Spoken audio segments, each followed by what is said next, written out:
Dr. Eric Kelly III, and a host of phenomenal speakers from all around the globe for this 7-day virtual event that you don't want to miss. The mission of the Black Business Expo is to raise scholarship money from kids all the way from high school all the way from college. The Black Business Olympics is one of the largest Black business showcases in the world. It is an opportunity for businesses and companies to showcase their businesses globally. We are going to be giving away laptops up to $5,000 away to students. Again, I'm Olivia Appleberry, the founder of 2 Cents Finance and one of the speakers for the expo. I am so excited to see you there. For more info, go to www.blackbusinessexpousa.com or call 919-308-9090 and hope to see you there.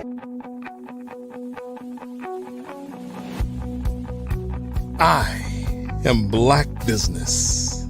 From the moment I wake until the time I sleep. Yes, I am Black Business. I am Black Business.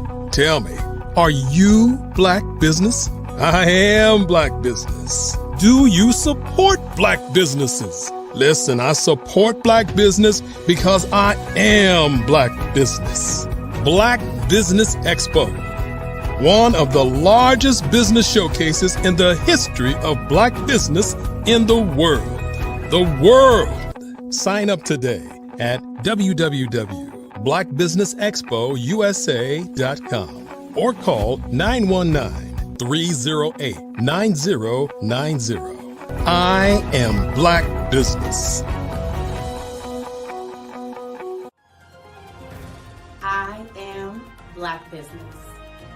From the moment I wake until the time I sleep, I am Black Business. I am Black Business. Are you Black Business? I am Black Business. Do you support Black businesses? I support Black business because I am Black business. Black Business Expo, one of the largest business showcases in the history of Black America in North Carolina.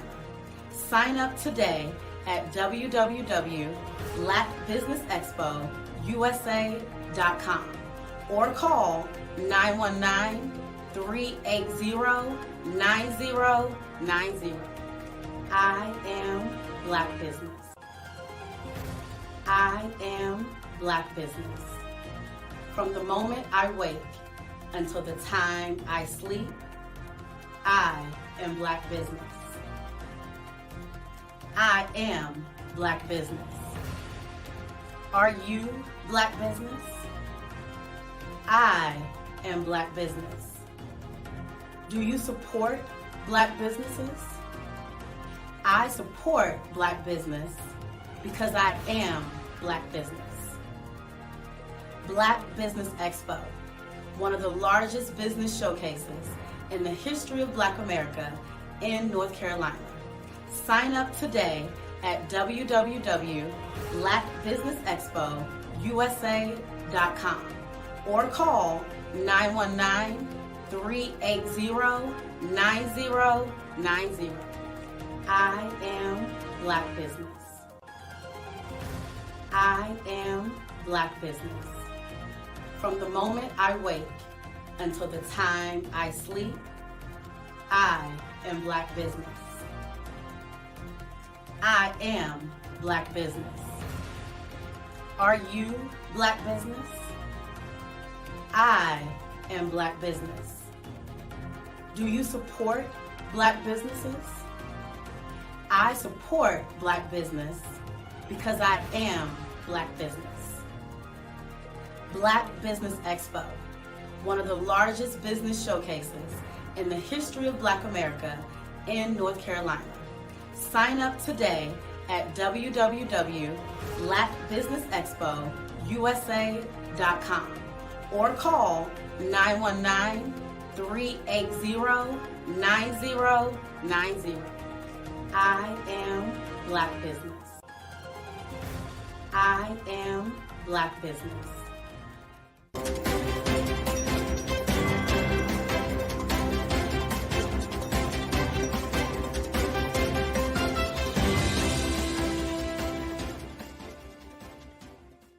Over the past few years, we've seen the growth of existing and new initiatives focused on financial inclusion, building global networks, and reducing the wealth gap in response to the idea there's not enough seats at the table.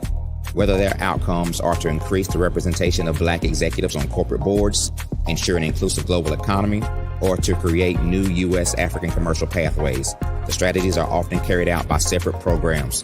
The question is, should they be? With the continent of Africa being home to more than half of the world's fastest growing economies, the youngest workforce, over 400 companies generating more than $1 billion annually, 700 generating more than $500 million annually that are poised for growth, and being the destination of nearly $5 billion in venture capital in 2021. Diversifying U.S. and Africa commercial engagement by building bridges between African businesses and their U.S. diaspora should begin being seen as mutually beneficial. From helping to reduce Africa's enormous capital gap to catalyzing two-way trade opportunities, the COVID-19 global pandemic hopefully has taught us that global challenges and opportunities are more interconnected than we thought. During the pandemic, African companies like Unicorn Flutterwave, insurance provider Reliance Health, ride-hailing app Yasir, and 54 Gene, the continent's first bank of DNA on people of African descent, proved that when African companies have access to networks, capital, and information, they grow big, grow fast, and create solutions that are valuable to the world. This is why Be Direct was created. We are the first U.S.-based but African-centric board preparedness and board search company designed to connect U.S. Black talent and corporations to African businesses. Unique and fundamental to Be Direct's success is our process of helping board candidates adapt their experience and networks to an African context before they're connected to high-growth companies that are looking to locally and globally scale. From our focus groups with African business execs and government leaders, we don't ignore the sentiment that business is easy, but people are hard. Having a pool of board candidates with hard-to-access networks and extensive experience across the business life cycle, including successfully raising capital, is table stakes for an initiative like this. So yes, we have that. But corporate or entrepreneurial success in the U.S. does not guarantee success in Africa. Developed alongside industry partners on the continent, our training program, Be Direct Prep, is designed to transpose their experience to create cultural comfort, understanding, and a commitment to helping businesses in Africa scale. Our board governance sessions are African, continental, and country-specific, integrated with cultural awareness and dexterity training, masterclasses led by African industry execs, and mentoring and coaching from African continental-based facilitators. But even more unique to Be Direct Prep, we cap off our training program with an immersion trip to help candidates that have not been to Africa before see and feel Africa's complexity and opportunity from African soil. We all know traditional network-based board placement has historically left a lot of us out of ever really being in the paid board pipeline. Our strategy supports the work of many great organizations that are successfully filling seats at U.S. board tables by creating more tables for those that are still left on the sideline. It's time to start seeing the role and value of U.S. Black talent and businesses on the continent of Africa differently. Old perceptions and habits limit economic inclusion. Let's transition Black talent and the African businesses they will support from the periphery of the global economy to its core. Living in a global lockdown, we all know now how fast local and global economies can change, and see the value of having businesses that hire, strengthen local value chains, and even grow globally. Status quo in any form holds back progress. We must democratize U.S.-Africa commercial engagement by socially and economically connecting cultures that have long been disconnected. It's time for Africa's U.S. diaspora to redefine their global value by helping African businesses scale continentally and globally.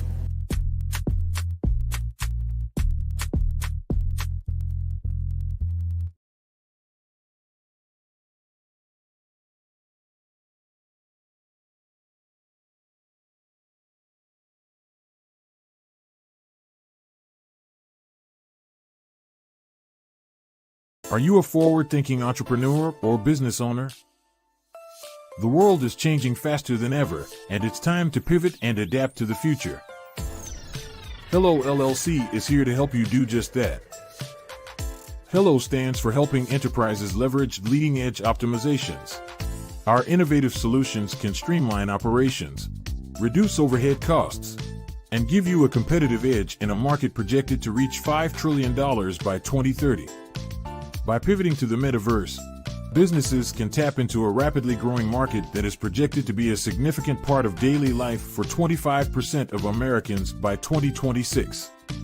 As a full digital metaverse agency, the Hello LLC can help you create custom solutions to streamline operations, increase productivity, reduce costs, and drive brand recognition. Why should you pivot to the metaverse with the Hello LLC? By leveraging cutting-edge technology, you can provide immersive experiences for your customers, expand your global reach, and unlock new revenue streams. Contact us today to make the pivot.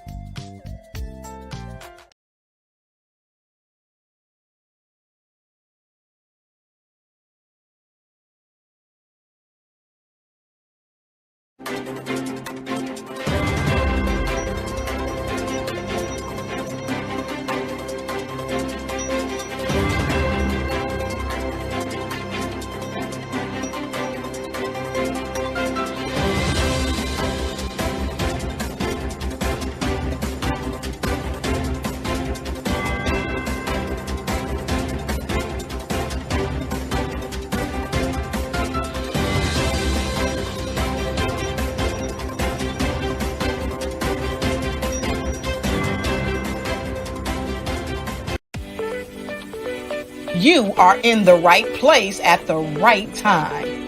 The Black Business Network opens again for its Black Business Olympics, a 24/7 broadcast on business, strategies, global branding, social media marketing, finance, advertisement, and much, much more. Featuring the top, most powerful entrepreneurs and speakers and thought leaders from all around the world as they gather together for this phenomenal event. Join the Black Business Network streaming live into the metaverse, STEM City USA, Black Multiverse, Pod TV, Roku, Hulu, iHeartRadio, Apple TV, YouTube, TikTok, Instagram, Google Podcasts, Facebook, LinkedIn, IBM TV, Spotify, and Twitch. Tune in today and be a part of this amazing movement. The Black Business Olympics welcomes you.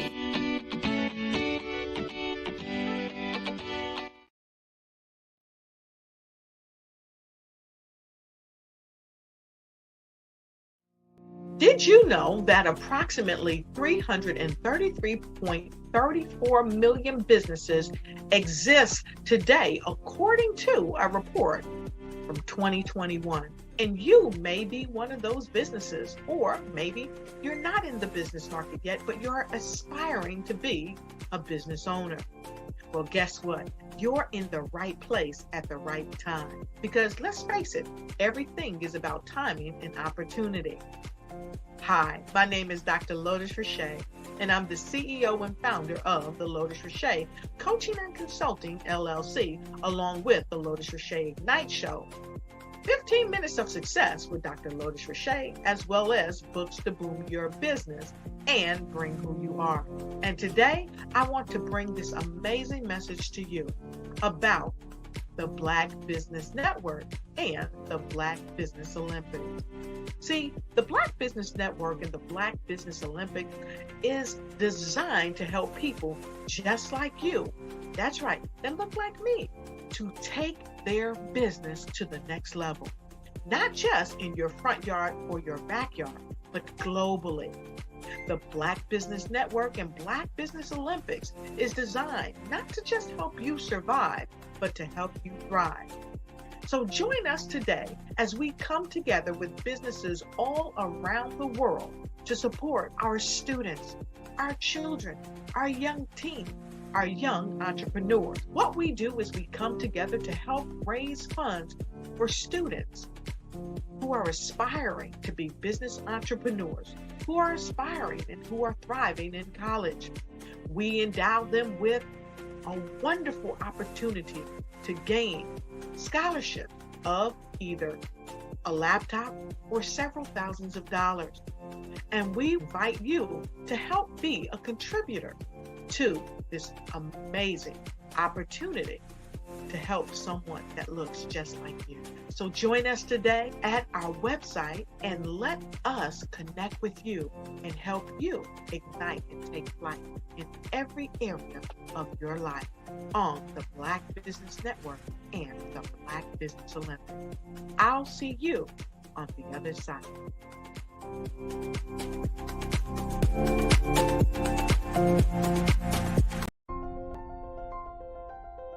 What if you could build your own city?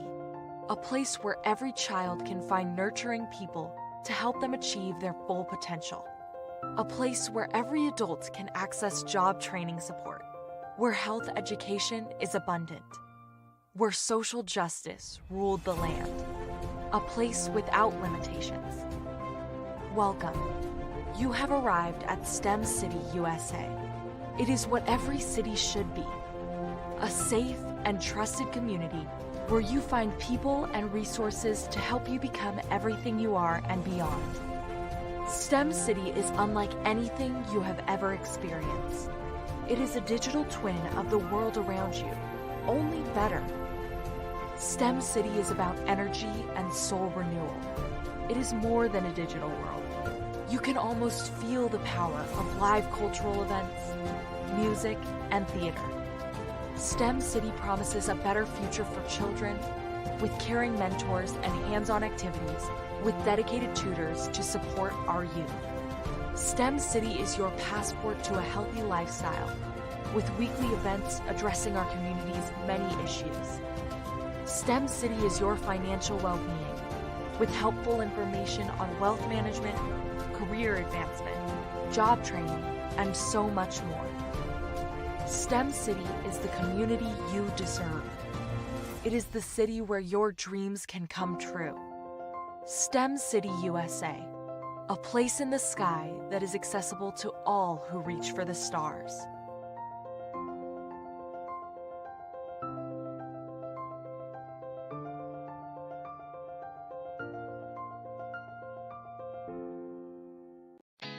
Did you know women represent just 3% of Fortune 500 CEOs and less than 15% of corporate executives at top companies worldwide? Have you wondered what the secrets are to getting into the top ranks, whether in the private or public sector? Do you want to figure out how to stop being held back in your career or passed over for promotion? Then you're in the right place. Hi, I'm Dr. Madeline Ann Lewis, President and CEO of the Executive Women's Success Institute. I have decades of experience in the military, the federal government, and corporate America, and my mission is to help women succeed and tap into their full potential. I want to reach 1 million plus women around the world to become the leaders they are meant to be. So if you want to move into a management or executive level position, or maybe you are a female veteran transitioning out of the military into business entrepreneurship, then reach out to the Executive Women's Success Institute at 301-693-3284. Let us get you on the fast track to success.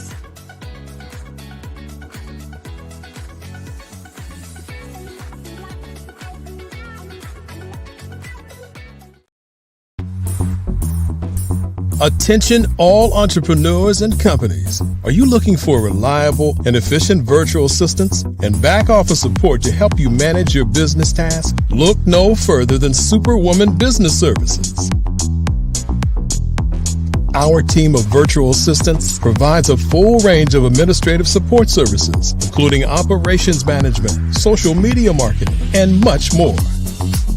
We also offer website design services to help you create a professional online presence that reflects your unique brand. In addition to administrative support and website design, we offer business development and structuring services to help you grow your business and achieve your goals. We'll work closely with you to identify areas of improvement and develop a customized plan to help you reach your full potential. At Superwoman Business Services, we understand that running a business can be overwhelming and time-consuming. That's why we're here to help you fly high and achieve success. Our virtual assistants are highly skilled, experienced, and dedicated to providing you with the support you need to thrive. Come fly with us and take your business to new heights. Let us help you become the superhero entrepreneur you are meant to be.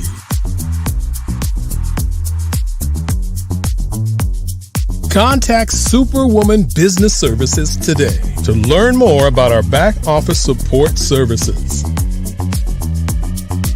Come fly with us and take your business to new heights.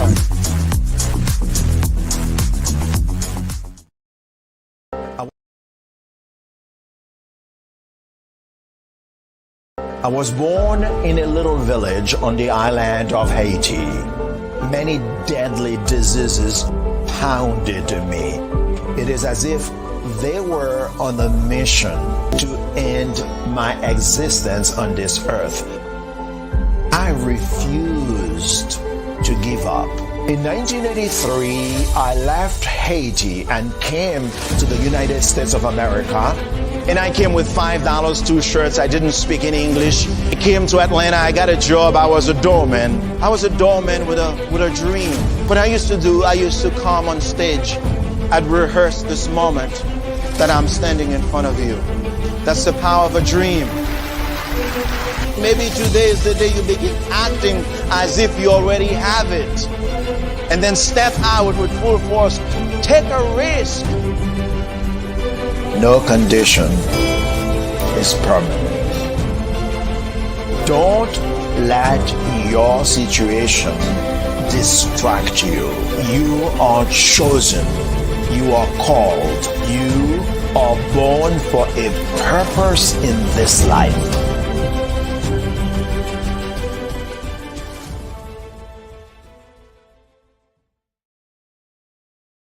I'm Ramon Ray, founder of Smart Hustle Magazine and smallbiztechnology.com.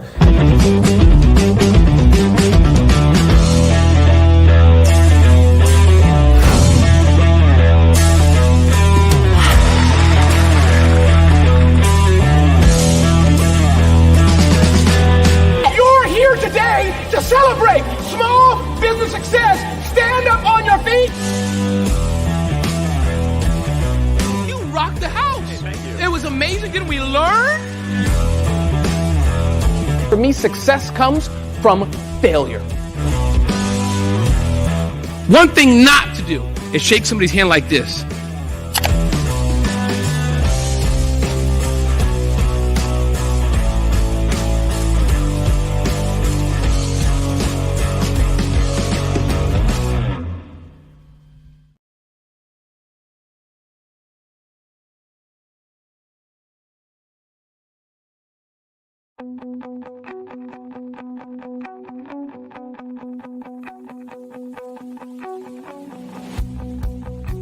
I am Black Business.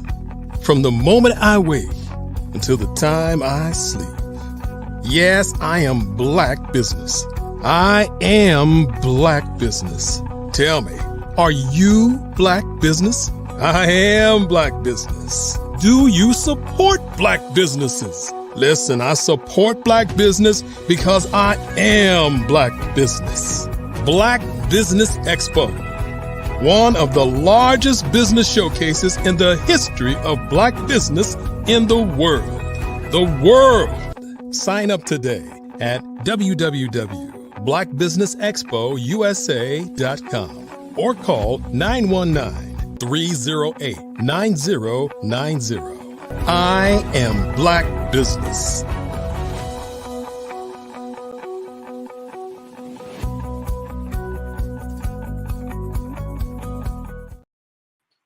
Good morning, good morning, good morning. This is the Black Business Olympics, the Black Business Expo, and I'm your moderator this morning, Grayson Marshall Jr. Today, we are here to really share some insight with you and everybody in this global audience that's going to be watching. The theme for today, and I don't want you to forget it, is Generation X, versus Generation Z and how we bridge the generational and digital divide. Why does this divide need to be bridged? Because the average age in the United States is 29 years old. On the continent of Africa, it's 14. There's a huge gap that has to be addressed, and our speakers today are going to do just that. I'm your moderator for this morning, and this Black Business Network is a 24-hour business network showcasing Black businesses, business owners, entrepreneurs, and thought leaders worldwide. You're going to be blessed this morning. We have speakers from North Carolina, London, Singapore, Africa, Japan, and cities all over the United States. The Black Business Network is a global community sharing its business knowledge to empower, inspire, and educate businesses about business. I hope you're ready. Your first keynote speaker is Clarissa Turner. Growing up with two wonderful parents, Kenneth and Nancy Turner, in a faithful household, Clarissa Lauren was taught nothing is impossible when you believe. Her parents not only provided, but demonstrated a strong foundation of having faith and having a heart to serve others. As Clarissa grew in her passion, her parents continued to motivate her to strive for success. Their consistent encouragement taught her not to settle for staying within the box, but instead strive to reach opportunities outside of the box and assist others along the way. Clarissa has accomplished numerous things and endured many circumstances. Distractions can make it difficult for us to perform at an optimal level. As her life journey continued, it was imperative for her focus to remain clear.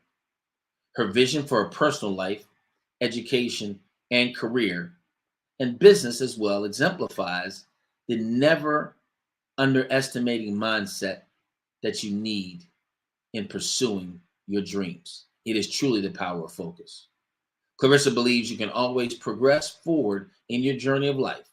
The good news is, focusing is not only a skill we learn, it is also a choice we can make. I present to you this morning the first keynote speaker, Clarissa Turner. Good morning, Clarissa. How are you? Good morning. How are you doing today, Grayson? Absolutely fantastic. Can't wait to hear what you're going to share. Remember this, genius is common, and I'll see you on the other side. Thank you. Thank you so much for having me today. Today, I want to introduce to some and present to others the importance of making sure that we have focus while we are gaining and writing our business plans, while we are going throughout our lives to gain and reach different goals that we may have set, whether it's fitness goals, business goals, or mental goals. So today, I want to give you a little background. My experience as before I became an author, I was actually journaling from night to day, journaling to make sure that my thoughts were placed on paper, to make sure that I will have a peaceful rest of sleep. Journaling did lead me to actually formulating my information into a book. The journaling topics that I was journaling about was day-to-day transactions throughout my life, as well as making sure that I had a plan. Yes, a plan to make sure that I reach the goals that I need. Many of us set goals out each and every day. However, we do not have a plan ahead of us to actually do that. And a lot of us lose focus, whether we are distracted by things that are going on in our family, whether we are distracted by or losing focus on things that are going on in the world as a whole. And many things are indeed going on in the world. However, when we have the power of focus, we are able to drill down into what we need as an individual, that it may spill out on those around us in a positive light. So today, I want to present to you the power of focus, the key to unlock your inner greatness.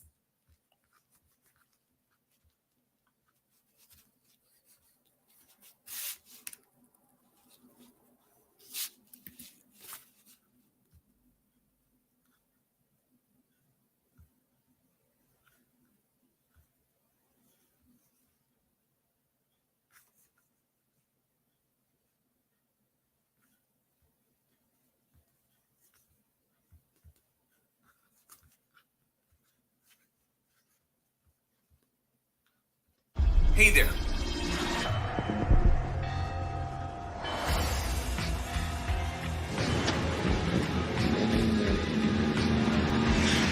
La connexion. La connexion.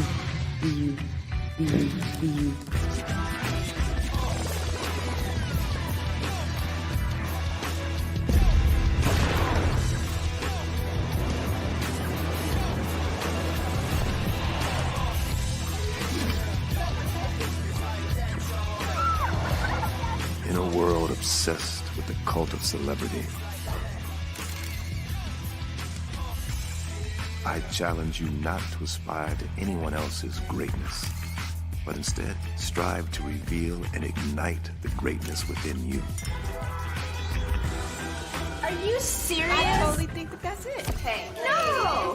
Hey! To me, sexy is a man that knows who he is and what he wants. He's comfortable. You look at him, you see him, he's just comfortable being himself. And you're like, Baby, be you. Be you, baby. Just be you. I like it. Introducing the Be You collection, exclusively available at K&G Fashion Superstore. Hello, my name is Kiasi Helm and I'm 14 years old. I think my genius would probably have to be setting goals and achieving them. I say this because ever since I was young, I always wanted to be an author, and at age 11, I ended up achieving this. But not only did I end up becoming an author, I ended up becoming a public speaker, a publisher, a business owner, all these great things. The name of my business is Written by Kids Publishing Company.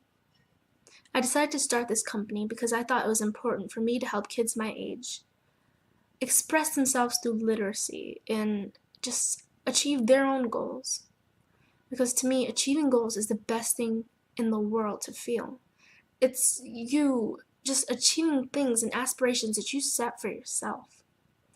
And I know that everybody is capable of this because even if you don't end up achieving the goal, you still tried your best, and that's the most important thing. And everybody is capable of this because genius is common. Thank you.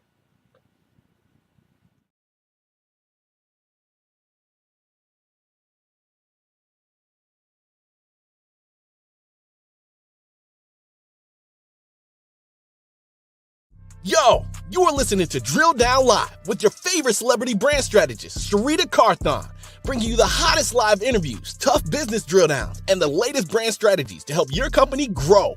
Right here, every Tuesday at 7 p.m. Eastern Standard Time. Follow us on social media at Drill Down Live. Now, back to the show. Welcome back, everybody. Again, I am Grayson Marshall, and we are about to bring back Clarissa. So, Clarissa, you back with us? Very good. There we go. Let's try this again. Take it. I do apologize. It's always better the second time around. You go ahead and have that. I do apologize. Please forgive me. As I was stating earlier, the necessity of focus is always good to make sure that you have the ability, the skills, and the tools you need to focus on your business plan, on your goals in life, as well as anything that you would like to reach or accomplish while you're here. The necessity of focus is definitely necessary, and it leads me to 3 points. The necessity of focus reduces your procrastination, it increases your concentration, and it creates mindfulness. Many times, as you think about how the focus reduces your procrastination, as you think about your own lifestyle, are you constantly putting things off that you know you need to do? Even when it comes to your business plan, even when it comes to your forecasting, your budget for the next year, are you putting those things off? Many people do put those things off and they avoid doing anything. However, when you are focused, you stop procrastination and you become more aware of the things that are causing you to avoid that focus. This is where being mindful helps us of what we are surrounding ourselves with, what else or what other items are taking up our time as well. And that way, when you have the need of focus, it reduces your procrastination, which leads me to my next point. The power of and the necessity of focus increases your concentration. Concentration takes a lot of mental energy. And when you have the mental capacity to focus, you are able to drill down on only the things that are necessary for your growth. So our ability to concentrate will increase tremendously when you start facing what makes you avoid concentration. Concentration, again, is a learned skill and it can definitely become better. So please note that because you can reduce your procrastination and increase your concentration, your power of focus will become even better when you're able to write out your business plan and your vision and your mission for your business and companies. As I stated earlier, mindfulness allows us to control our meandering thoughts and shift. And when we are mindful of what we're thinking about, when we are mindful of our time, our focus can be able to drill down more into us, and it keeps us in the immediate moment. So a question I have for you today, just to think about while you're thinking about those 3 points, are what type of procrastinator are you? Many of us are the procrastinator of fear of failure. Or maybe you're the type of procrastinator that is a perfectionist. Or are you a procrastinator who is easily enticed? Many times, these 3 things, people are boiled down to these 3 categories. And some people may say, hey, I'm all 3. I am fearful of failure. I am a perfectionist. And I can also be easily enticed. What we want to do, we want to narrow those things down and make sure that you have a clear definition of what you are doing, and you may not even be aware of it, that can pull you away from your focus. So the first type of procrastination that I stated was fear of failure. Procrastinators and procrastination is fueled by fear. Fear is a negative emotion, and we don't want fear to overcome our emotions when we are trying to have create our business plan for our businesses. When we are trying to network, we don't want to be fearful, afraid to go and talk to someone, or when we're trying to collaborate. We don't want fearfulness to overtake those type of tasks because we are fearful of failure. And that is a negative emotion, which also leads us to the procrastination. Highly successful people do learn from their mistakes instead of quitting. Quitting is also a negative thing of failure and fear. So we want to make sure that we don't quit, but we learn from our mistakes so we can gain our footing in achieving our business plan and accomplishing our goals. Usually, when people are afraid of fear of failure, it leads them to want to be a perfectionist. Perfectionist is okay to a degree. However, it also causes you to be reluctant to begin a task, right? So many people who are perfectionists want everything perfect before they actually begin their business plan, or they want everything perfect before they actually begin their process of even starting a business. And when we have that perfectionist attitude, many times, many people do not even begin the business. How many people do you know have that business still sitting on the shelf, or have that business just still in their mind because they want everything perfect, or they have a fear of failure, which is both are forms of procrastination. And lastly, procrastination also pulls you away because you're easily enticed. Easily enticed basically means that you can become easily distracted. Many times people are ready to be pulled away from social media, Twitter. We have all of these things out here that can be easily distracted. People are distracted when they're driving. People are distracted when they're walking. How many people have you walked past that their heads are down on the phone, not paying attention?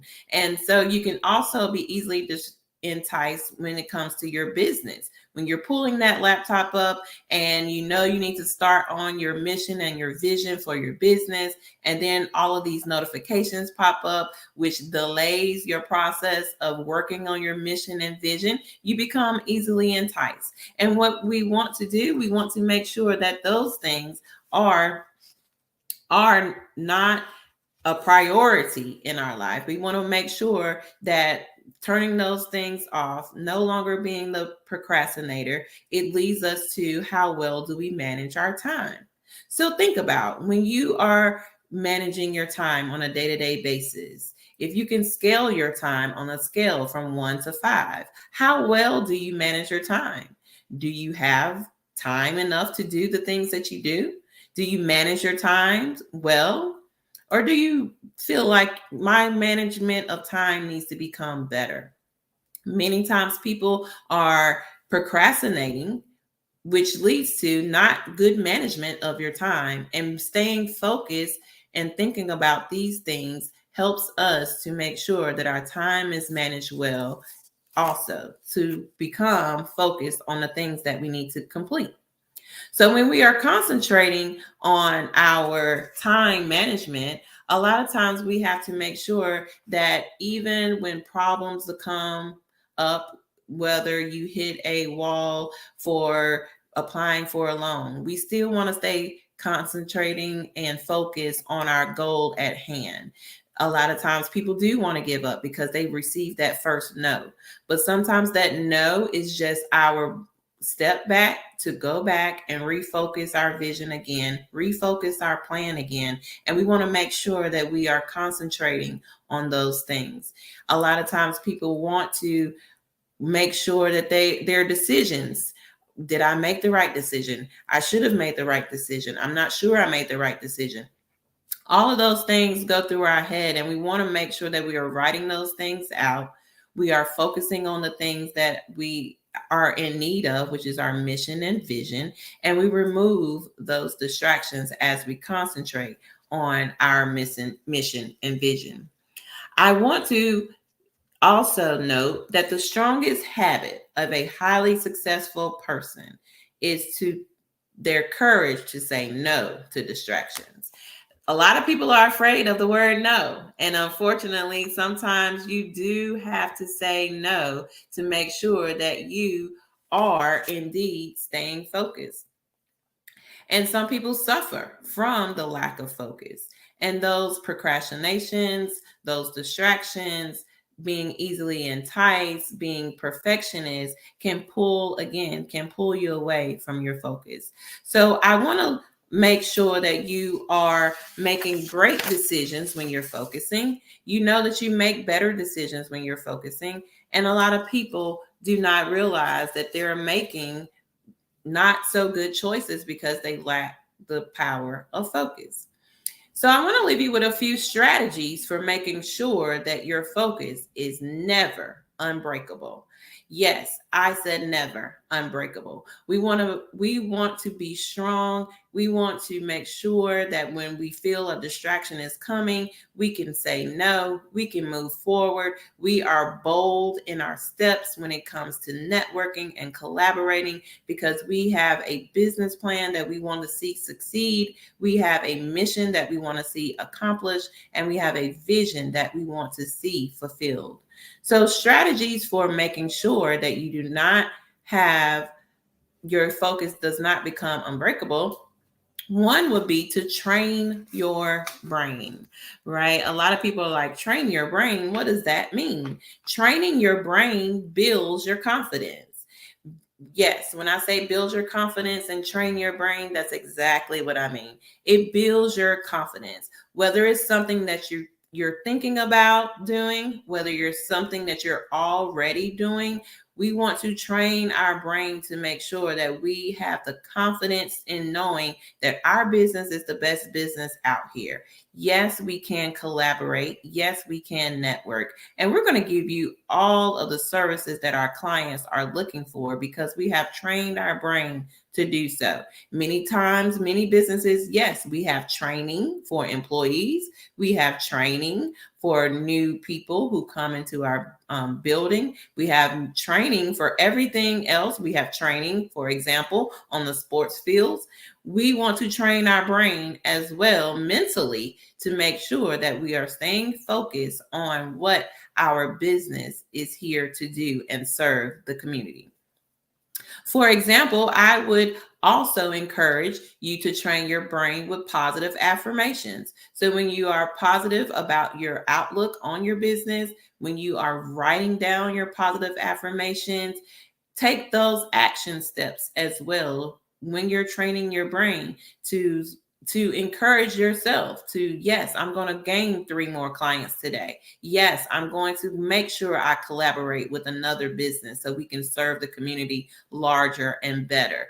Training your brain, building that confidence, and making sure that you are bold in what you want to do is a way that you can make sure that you have unbreakable focus.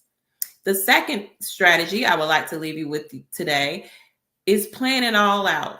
When you are focused and you have all of your tasks laid out before you, you are able to take those action steps and actually complete them. Whether you are old school per se, you like the handwritten planners and you like to write it out, that is fine, just as well as an app that you may have on your phone or your iPad.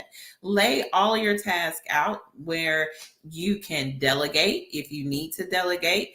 And if it's just you as a sole proprietor, you can also do the task yourself, but let's make sure that we have a to-do list, an action step plan that we can actually accomplish.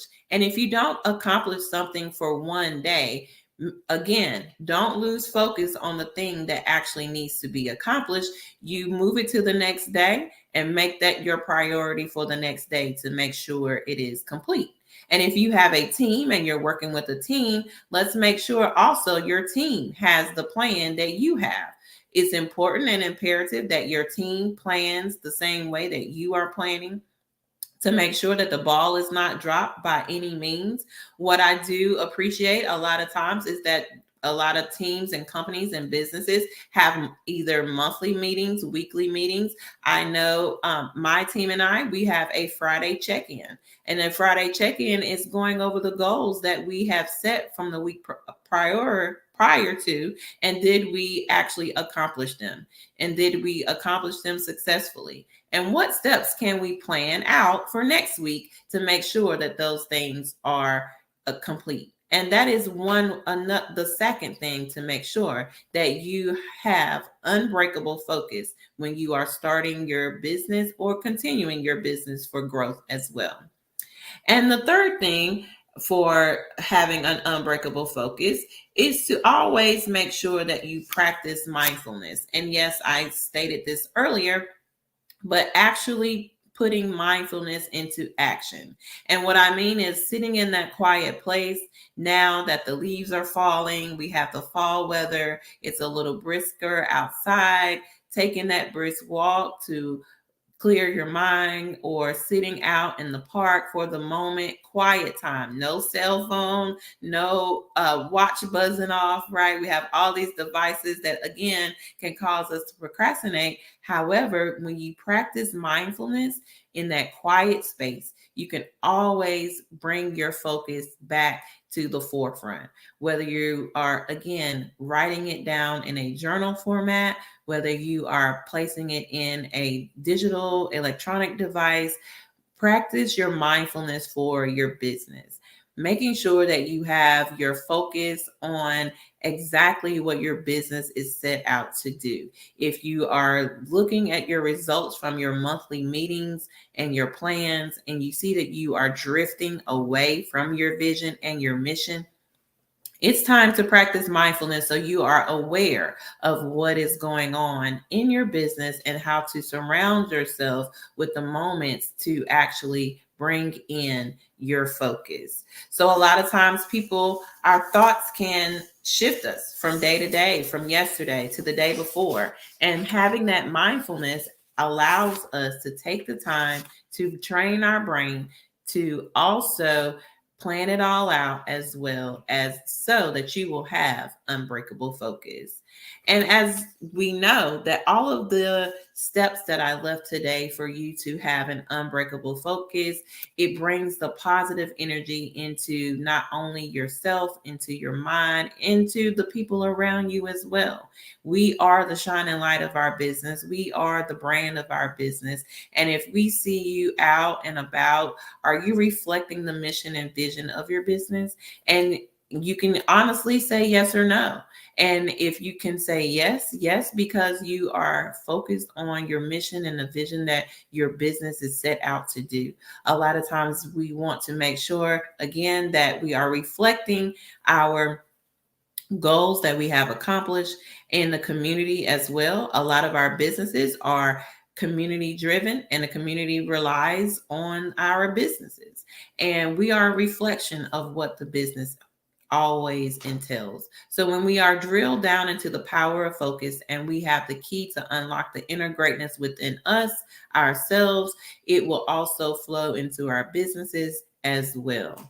And as I close, I want you to remember that many of us are focusing less when we should be focusing better. Yes, I'll say that again. Many of us are focusing less when we should be focusing better. For example, we have professional football teams. This is that season now. A lot of people are watching all the time. However, they are training their bodies throughout the season. Even in the off season, they are developing their skills. They are becoming better at their focus, and they make sure that they grow as a habit. Their focusing becomes a habit.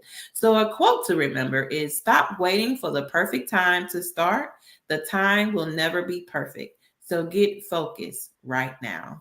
Thank you so much for your time, and I hope you continue to have that unbreakable focus. Clarissa, thank you so much for the insight and the awareness, actually giving folks a plan. You know, when you talk about focus, to me, is one of the major things that we tend not to do. And we tend not to do because we are inundated with sensitivity and inundated with minutia from everywhere at every time. Absolutely. And it disallows us to really be intentional about the things that we do. So what you talked about today is really a helpful reminder that it's on us. I think all of the distractions allow for us to be able to make excuses for not finishing and follow through. Yes. And living in a world where excuses seem to be the apropos thing to do, the actual reason that I didn't finish, you give Right. consistent reminders of the fact that no, it's on you. The opportunity is there. You have to make it a point.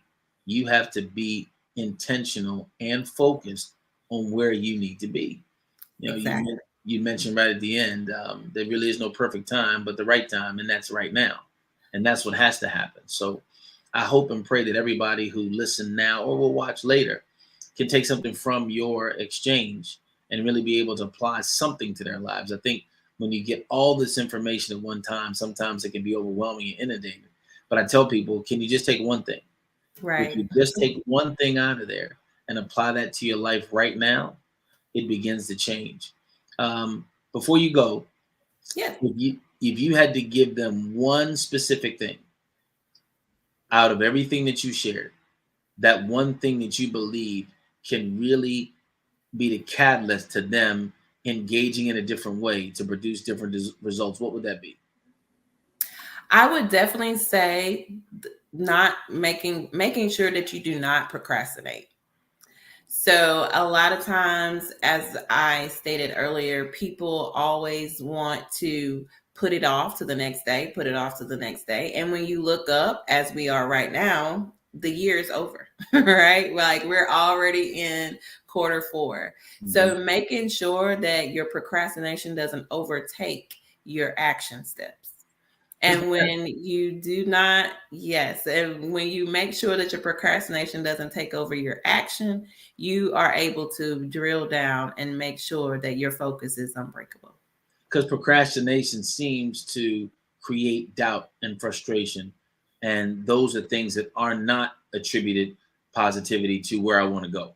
Exactly. So thank you again. This has been amazing. You started out. I know it's hard to bat lead off, but you did, and you really took us to a new level to begin with. You set the bar kind of high, so hopefully the folks following you can come with the same enthusiasm, same vigor, and same intentionality to deliver something that the people who are working on business, that are working on networking, that are working on self-improvement can take and better themselves. Thank you so much for your time. Thank you for having me. You got it.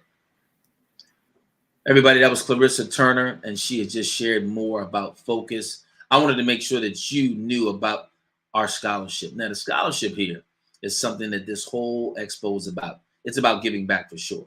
The Black Business Expo's mission is to raise funds for high school seniors going to college or K-12 entrepreneurs. This expo is a fundraiser for students, and you can go to www.blackbusinessexpousa.com. Let me read that one more time. www.blackbusinessexpousa.com to donate to the scholarship fund, or you can use Cash App. That's on the screen below. And it says $ B as in boy, X, USA.com. Make sure that you take the time out to do that. Our goal, and we always have to have one, is to give laptops and up to $5,000 to 10 students. Students can register online at www.blackbusinessexpousa.com to be a recipient. So you can go to that same website to donate, and you can also go to that same website to put yourself in position to be a recipient. Now, we can't do this thing without some amazing, amazing sponsors.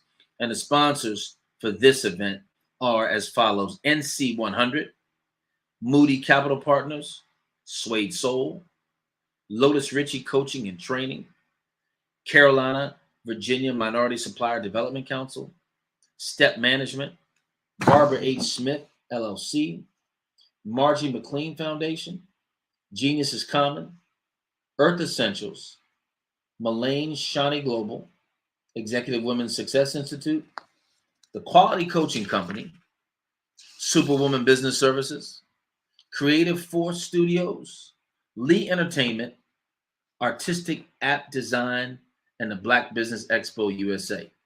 Genius is Common. I'll see you on the other side.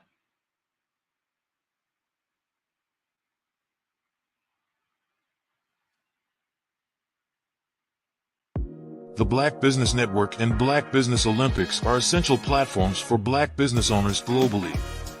They provide the tools and support you need to succeed in today's competitive marketplace. Join us today as we collaborate together with businesses from around the world to support our children, students, and young future entrepreneurs, Black businesses and corporations. We raise funds for students going to college and young entrepreneurs who are aspiring to be business owners, and we invite you to be a contributor today. Visit the website www.blackbusinessexpousa.com to connect with and learn more about how the Black Business Network and Black Business Olympics can help you not only share your amazing business story to businesses, but also serve future generations.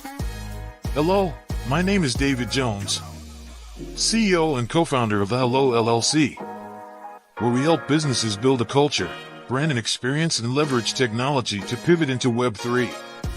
Join the Black Business Network streaming live into Roku, Metaverse, STEM City, Black Multiverse Enterprises, Hulu, YouTube, iHeartRadio, Apple, Facebook, LinkedIn, Spotify, Twitch, and Google Podcasts. Tune in, turn on, and let's thrive.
Dr. Eric Kelly III and a host of phenomenal speakers from all around the globe for this 7-day virtual event that you don't want to miss. The mission of the Black Business Expo is to raise scholarship money from kids all the way from high school, all the way from college. The Black Business Olympics is one of the largest Black business showcases in the world. It is an opportunity for businesses and companies to showcase their businesses globally. We are going to be giving away laptops up to $5,000 away to students. Again, I'm Olivia Appleberry, the founder of 2 Cents Finance and one of the speakers for the expo. I am so excited to see you there. For more info, go to www.blackbusinessexpousa.com or call 919-308-9090 and hope to see you there. I am Black Business. From the moment I wake until the time I sleep. Yes, I am Black Business. I am Black Business. Tell me, are you Black Business? I am Black Business. Do you support Black businesses? Listen, I support Black business because I am Black Business. Black Business Expo, one of the largest business showcases in the history of Black business in the world. The world! Sign up today at www.blackbusinessexpousa.com or call 919-308-9090. I am Black Business. I am Black Business. From the moment I wake until the time I sleep, I am Black Business. I am Black Business. Are you Black Business? I am Black Business. Do you support Black businesses? I support Black business because I am Black business. Black Business Expo, one of the largest business showcases in the history of Black America in North Carolina. Sign up today at www.blackbusinessexpousa.com or call 919-380-9090. I am Black Business. I am Black Business. From the moment I wake until the time I sleep, I am Black Business. I am Black Business. Are you Black Business? I am Black Business. Do you support Black businesses? I support Black business because I am Black business. Black Business Expo, one of the largest business showcases in the history of Black America in North Carolina. Sign up today at www.blackbusinessexpousa.com or call 919-380-9090. I am Black Business. I am Black Business. From the moment I wake until the time I sleep, I am Black Business. I am Black Business. Are you Black Business? I am Black Business. Do you support Black businesses? I support Black business because I am Black business. Black Business Expo, one of the largest business showcases in the history of Black America in North Carolina. Sign up today at www.blackbusinessexpousa.com or call 919-380-9090.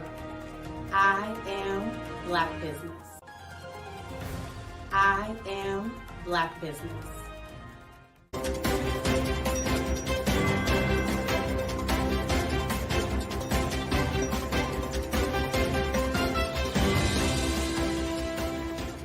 Are you a forward-thinking entrepreneur or business owner? The world is changing faster than ever, and it's time to pivot and adapt to the future. Hello LLC is here to help you do just that. Hello stands for helping enterprises leverage leading-edge optimizations. Our innovative solutions can streamline operations, reduce overhead costs, and give you a competitive edge in a market projected to reach $5 trillion by 2030. By pivoting to the metaverse, businesses can tap into a rapidly growing market that is projected to be a significant part of daily life for 25% of Americans by 2026. As a full digital metaverse agency, the Hello LLC can help you create custom solutions to streamline operations, increase productivity, reduce costs, and drive brand recognition. Why should you pivot to the metaverse with the Hello LLC? By leveraging cutting-edge technology, you can provide immersive experiences for your customers, expand your global reach, and unlock new revenue streams. Contact us today to make the pivot.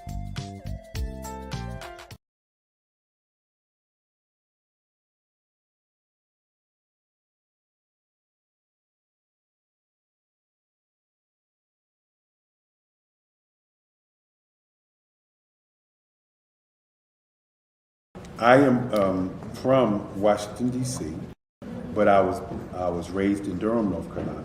I came to Durham when I was about 5 or 6, and then I traveled back and forth to D.C. because it's where my people are from. One of the unique things about my family is my mother, she's also an artist. She does quilting, and she does a lot of artistic things, and then my son, he draws with both hands, his right hand and his left hand like I do. So that's kind of a family trait. And then my other son, he's a videographer, and my daughter, she works, she's a regional vice president for Sunglasses. When you start out drawing and sketching, you want to continue to explore, you know, each avenue. I do pastels, I do pen and ink, I do painting, I do acrylics. I haven't done oils yet. But I try to do all facets of art. What I say to a lot of times to people is, you know, you can't put yourself in a box when you're an artist. You have to explore. And over the course of my life, I've tried to explore different mediums. I also do sculpture as well. I choose my subjects by the intensity that they have in their faces, or the intensity that somebody is moving, because I do more than portrait drawings. I also do I do abstract, and then I do figurative drawing also. Well, what happened in this particular show is that I started out trying to come up with something that would be a little bit different than what everybody else is doing. So I was working on a Barack Obama show, and they wanted me to do some paintings of Barack. And so what I did was, because of the deadlines, I kind of did it kind of fast. And then I realized when I was doing it fast, I enjoyed it. And so then I started doing other pieces the same way, and I started to enjoy those pieces also. And so I came up with this particular style. And it's a style of lines and colors. And what's interesting is that when I was in college, I did a show called Lines, Colors, and I talked about the boldness of the blacks, the hotness of the whites, and this is how this has come about, you know, later on in my life. And the colors comes from a lot of the entertainers that I work with, where they wear different colors. They don't wear, you know, your plain reds or your whites. They wear different colors, and so that's also another piece of what's giving me the colors. The subtitle of this show is Faces That Speak Life. That's real critical. Faces that speak life. Each one of these pieces is a life source and a life energy that's being put on display for people that are looking at it. You know, I always say in terms of my art, it's not important that I draw them. It's important what you get out of what I draw. You know, I don't try to just draw it because you like it. People wanted me to do prints. I didn't do prints. You know, people asked me to do different people, but the people that I choose are people that make a difference in the lives of people in the world. So the human landscape idea was, again, as I say, the lines represent your emotions, it represents your ideas, and it represents your journey as a human being. And that's why you get the different pieces and the different looks. And as you notice, I try not to do one look that looks alike another look. And that's what's the most important part of this show.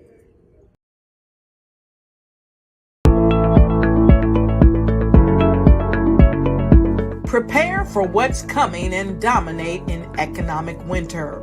Stand strong and thrive by showcasing your great products and services globally through the Black Business Network and Black Business Olympics.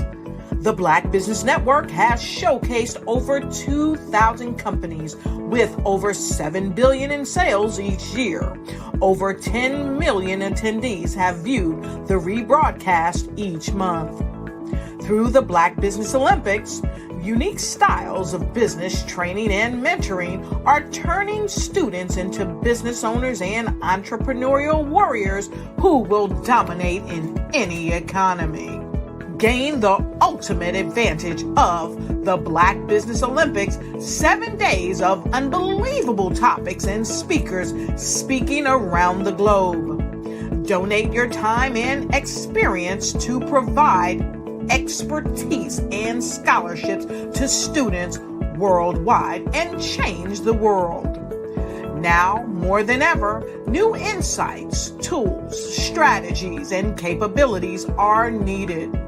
This is your chance for a major presentation to the world. Fill out the form and join the more than 2,000 speakers who have presented to over 200 countries.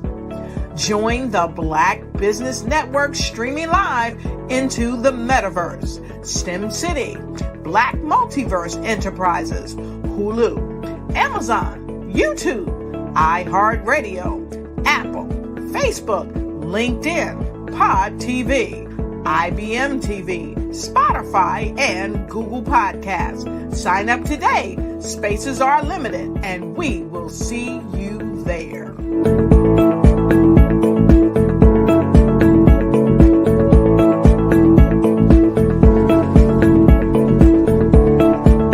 Absolutely. So our coaching program help people that have the lack of time, that lack strategies, and lack the confidence to go after their dream life. So we help them implement tools. We help them implement, I love to leave the inherited lack of finances or the education behind finances.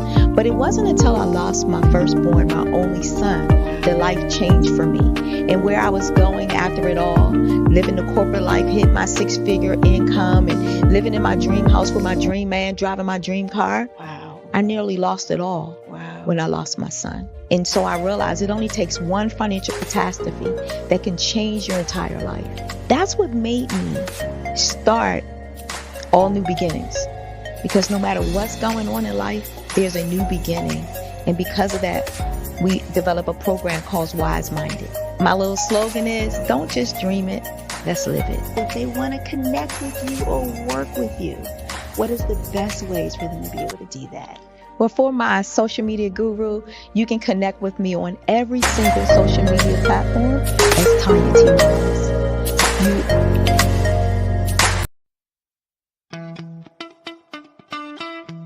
How many times have you been asked to help someone you didn't even know, a student, a business entrepreneur? Or did you ever even ask, where did they end up?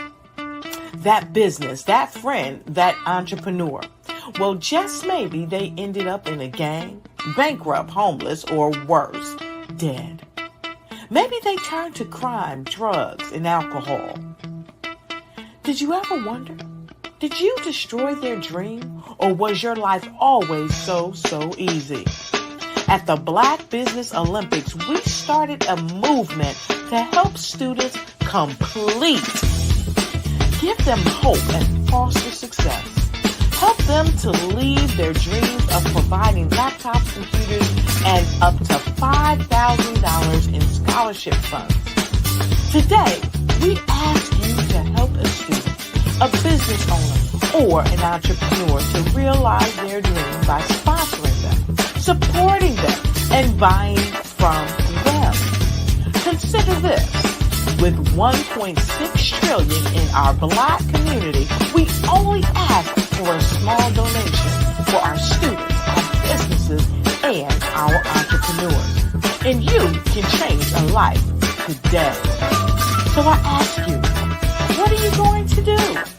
Sit on the sidelines and watch our students in high school be leaving, miss out on their dream from lack of resources? Or are you going to donate to the movement and change their future and yours as well? Give us a call today at 919-308-9090. Change their life by investing with action to the Black Business Olympic Fund. The Black Business Olympics, one of the largest business showcases of Black business in the history of the world.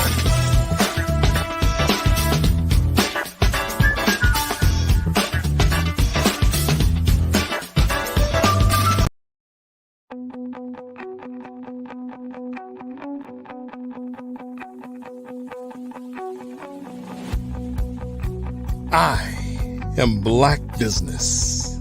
From the moment I wake until the time I sleep. Yes, I am Black Business. I am Black Business. Tell me, are you Black Business? I am Black Business. Do you support Black businesses? Listen, I support Black business because I am Black Business.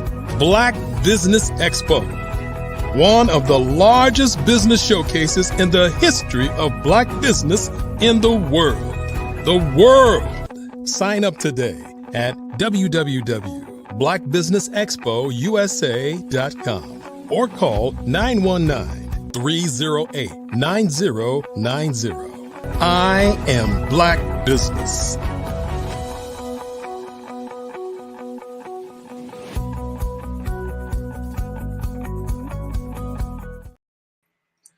Good morning, everybody. This is Grayson Marshall Jr., the real GM, and I am fortunate enough to be your host this morning to walk you through some of the most phenomenal people that are going to share some amazing insight to move you forward.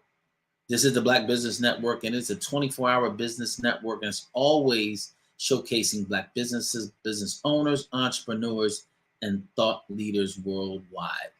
We're fortunate enough today to have speakers from across the globe: North Carolina, London, Singapore, Africa, Japan, and cities all over the United States. This segment, this morning segment, I think, or maybe the whole entire day, the theme is Generation X versus Generation Z and how we bridge the generational and digital divide. Why is this necessary? Because when you look at the growing economies and the growing countries, it's significant the age of the average person. The age of the average person in Africa is 29 years, the age of the average African is 29 years old. In Europe, 27. Brazil, 28. Australia, 27. Let's really think about how important this is to bring the old generation and new generation together and communicate, because the communication style is different. It's this digital communication that's keeping a level of separation. And this morning, all of the folks that are going to be here sharing with you are going to address that at some level. We just had Clarissa on talking about focus and why it's so important, because in order for us to create this bridge, it's got to be intentional. We've got to have a reason and know what to do. And this next speaker is no different. The next speaker is Wade Randolph. Wade Randolph, the CEO of Randolph Unlimited, specializes in leadership, teamwork, communication, and motivation.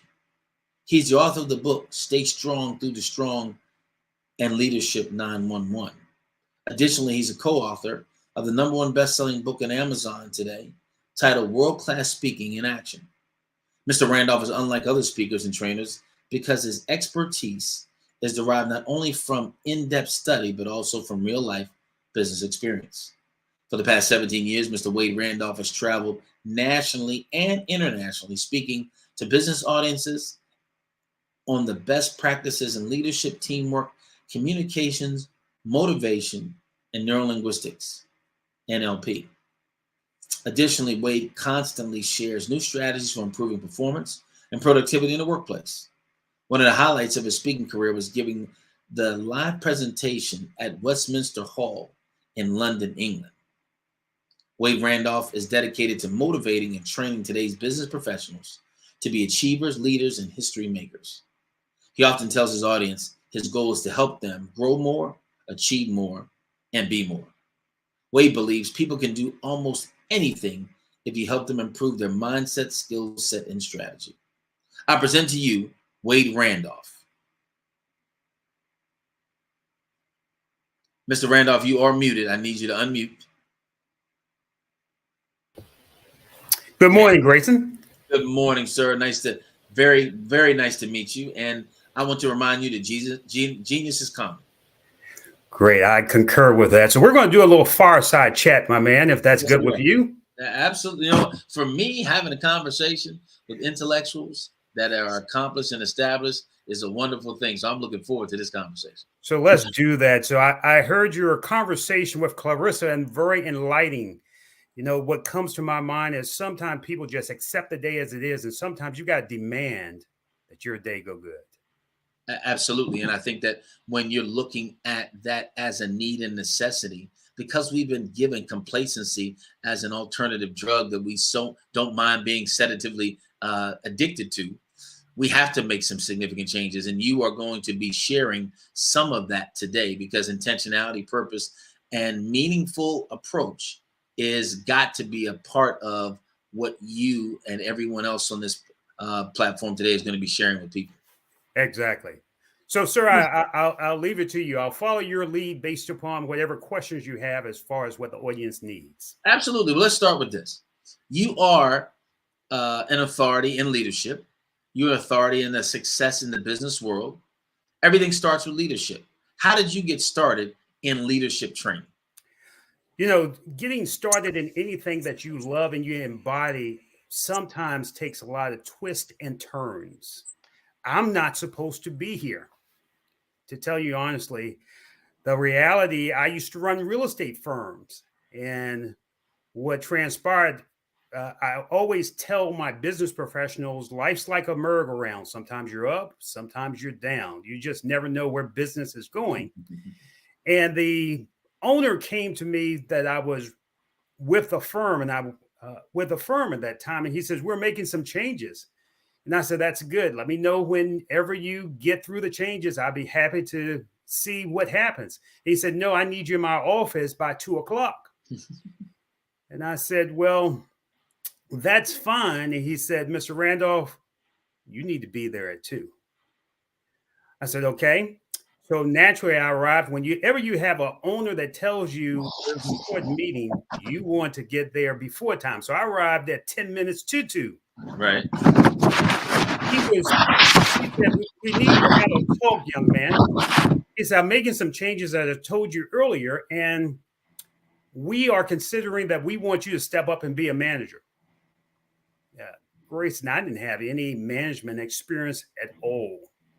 Shucks, I was happy to doing the sales thing, leading my own team, but I really didn't want to manage. Sure. And I said, you already have a manager. He said, yeah, we had him until 10 minutes ago. We just released him. And we're asking you to become the manager. I said, well, I don't think I'm really interested. He says, well, let me just tell you, before you answer this question again, I really want you to think about it, because if you're not interested, we probably won't need you. And I said, well, give me a minute. Let me go call my wife. It's, sometimes you need people in your life that tell you not what you want to hear, but what you need to hear. Absolutely. And my wife said, okay, let me just give you some advice. You don't have any management experience. I said, yeah, babe, I realize that. She said, and they've released 3 managers before they asked you. So what do you think is going to make the difference? And I said, well, I really don't know. She said, baby, are you by yourself? I said, yeah. She said, pull the phone real close. She said, if you take this job, you've got to become the best manager that they ever had. More than anything, they don't need a manager. They need somebody to lead them. Mm-hmm. But you make a decision right now before you go back in that office if you're going to be the best manager or better yet, the best leader that they've ever had. Grayson, I took that position. And realistically, before I left it, I brought that company from probably number 5 in my area to being number 2 before they sold it.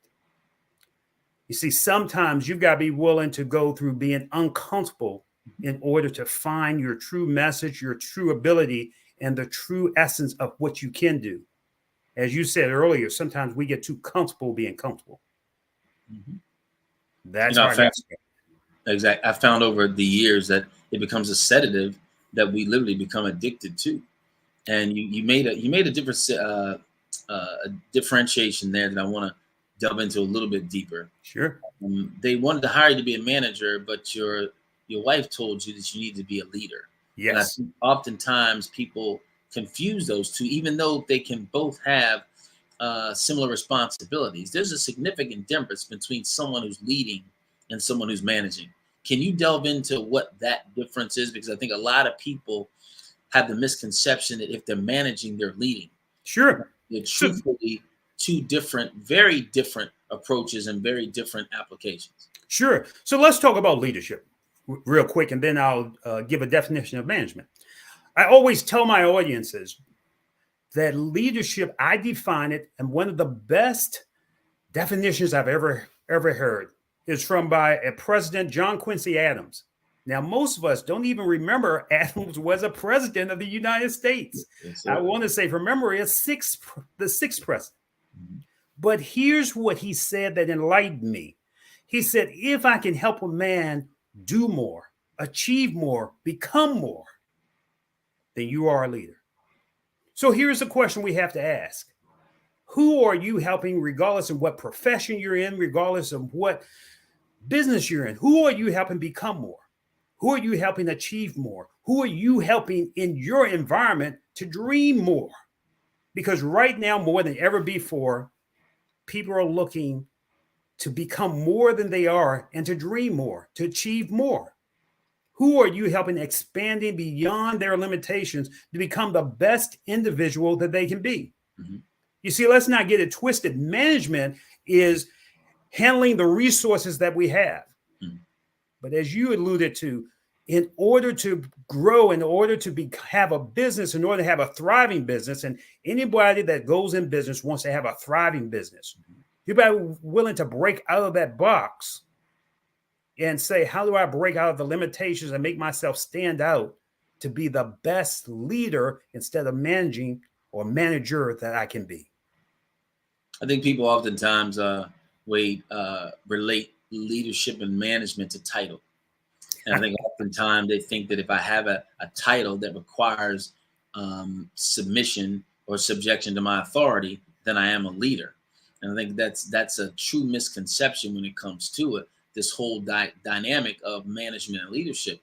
And I think we have a world of people that are just managers. And they're, as you said, they are making sure the resources that have been invested provide some sort of return. But leadership truly is you interfering in the lives of other people to get them where they say they want to go. And that's a completely different approach. Grayson, often I'm the guy that when you are having problems within your company, then I'm the guy that they call. Right. And the reality, often I've been into companies, and whenever I go into, I'm the solution guy. I don't want to hear about the problems. I'm always looking for what's the solution, what's the challenge, and what's the hurdle that we have to overcome. And I've been into certain companies. I'll give you an example. Some years ago, I went into a environment that was for the state. Whenever you go into an environment or organization that's for the state is always very interesting. So I always like to interview the CEO or the head manager. And I interviewed this gentleman, and he says, well, the problem is not with me. The problem is with my staff. They just don't understand what I need to achieve. And I said, well, what's your mission? You see, any leader that we talk about must have a mission. Absolutely. Everybody must buy into the mission. And I asked, he said, well, we got a mission, but I said, do your people know it? It's okay if you know it, but do your people know it? He said, well, I'm not sure. So naturally, I went in and I talked with his people. And his people said one thing that I hope no organization would say. They said, I hate him. Yeah. See that reaction you just gave? Hate is a strong word. Very, very strong. Very strong word. And that's the word that breaks down. That's the word that keeps barriers up and creates prisons in any environment. Absolutely. So the reality, I said, here's the problem. We're not communicating on the same level. We have stopped communicating and we've stopped understanding each other. There's a quote that says, seek to understand instead of being understood. And it's very important, as you had stated earlier, people must learn, regardless of what you come from, Generation X or Generation Z, we've got to go back to communicating.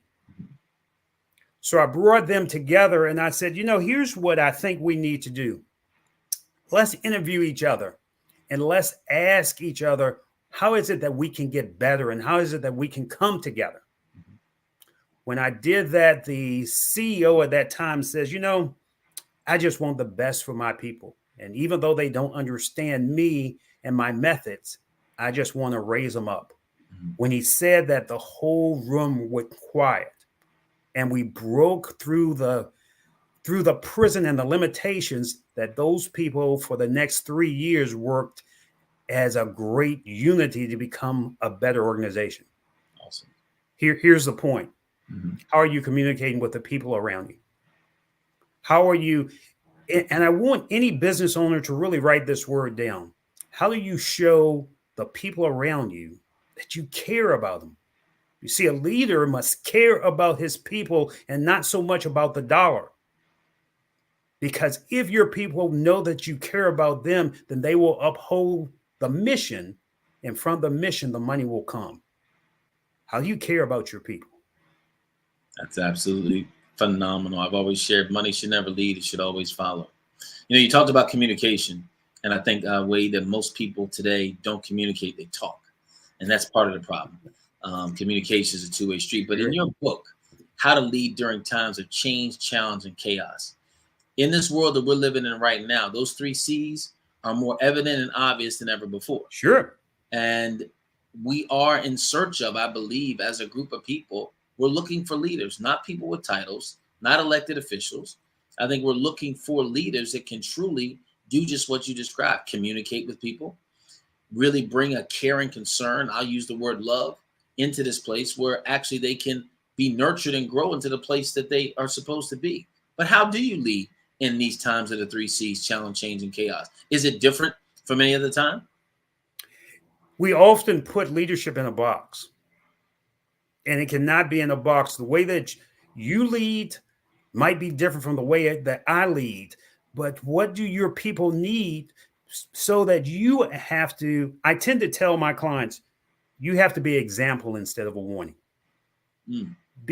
There is no day that a leader heads off, because when you think no one's watching, someone's always watching. Absolutely. So the question I tend to ask my clients is, who are you being? Just take for us right at this very moment, while people are listening to our voice, who are you being? Are you being the best Grayson Marshall that you can be at this very moment, so that people will say, wow, I got something from that guy? Am I being the best Wade Randolph so I can be an example that I can give a message that people say I took some value from it? Who are you being, and who are you being around your people so that people will know that you care about them? I have my clients that even it's the smallest things that make the biggest difference. You know, you'll walk past someone and people don't even say good morning any longer. Yeah, so true. Something so simple. So what I want my clients to do is I want them to understand their people. They say that people are the same. No, that's wrong. People are different, and you've got to start to understand them. So one simple thing that we do is I have my owners go back, and anyone that they meet within their staff, they will stop and say, "Good morning, how are you doing? Tell me a little bit about you and tell me a little bit about your day." Because I want them to get to know not the worker, I want them to get to know the individual. When you get to know the individual and the person knows that you care about them, then you've got a different dynamic. It sets a different environment, and leadership is just that. It creates an environment. And we've had leaders on all perspectives and spectrums. We've had some leaders that have not been the most loving, but still have a people following them. You know, you can look at historical examples of leadership that maybe didn't lead people in the right direction, but the same characteristics apply. Over the last few years, we've had some significant changes in the world. We've had some significant opposition, some challenges. Would you say that leadership today, Wade, is different from leadership 5 years ago? I say leadership is different almost every day. It is definitely different. So right now, the big conversation that we're having in leadership is, what's your character? Who are you? What type of character do you really exhibit? And I'm not talking about the title.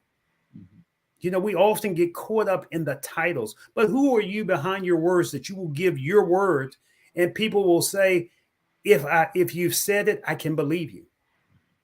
Do you respect me regardless if I'm working for you or with you?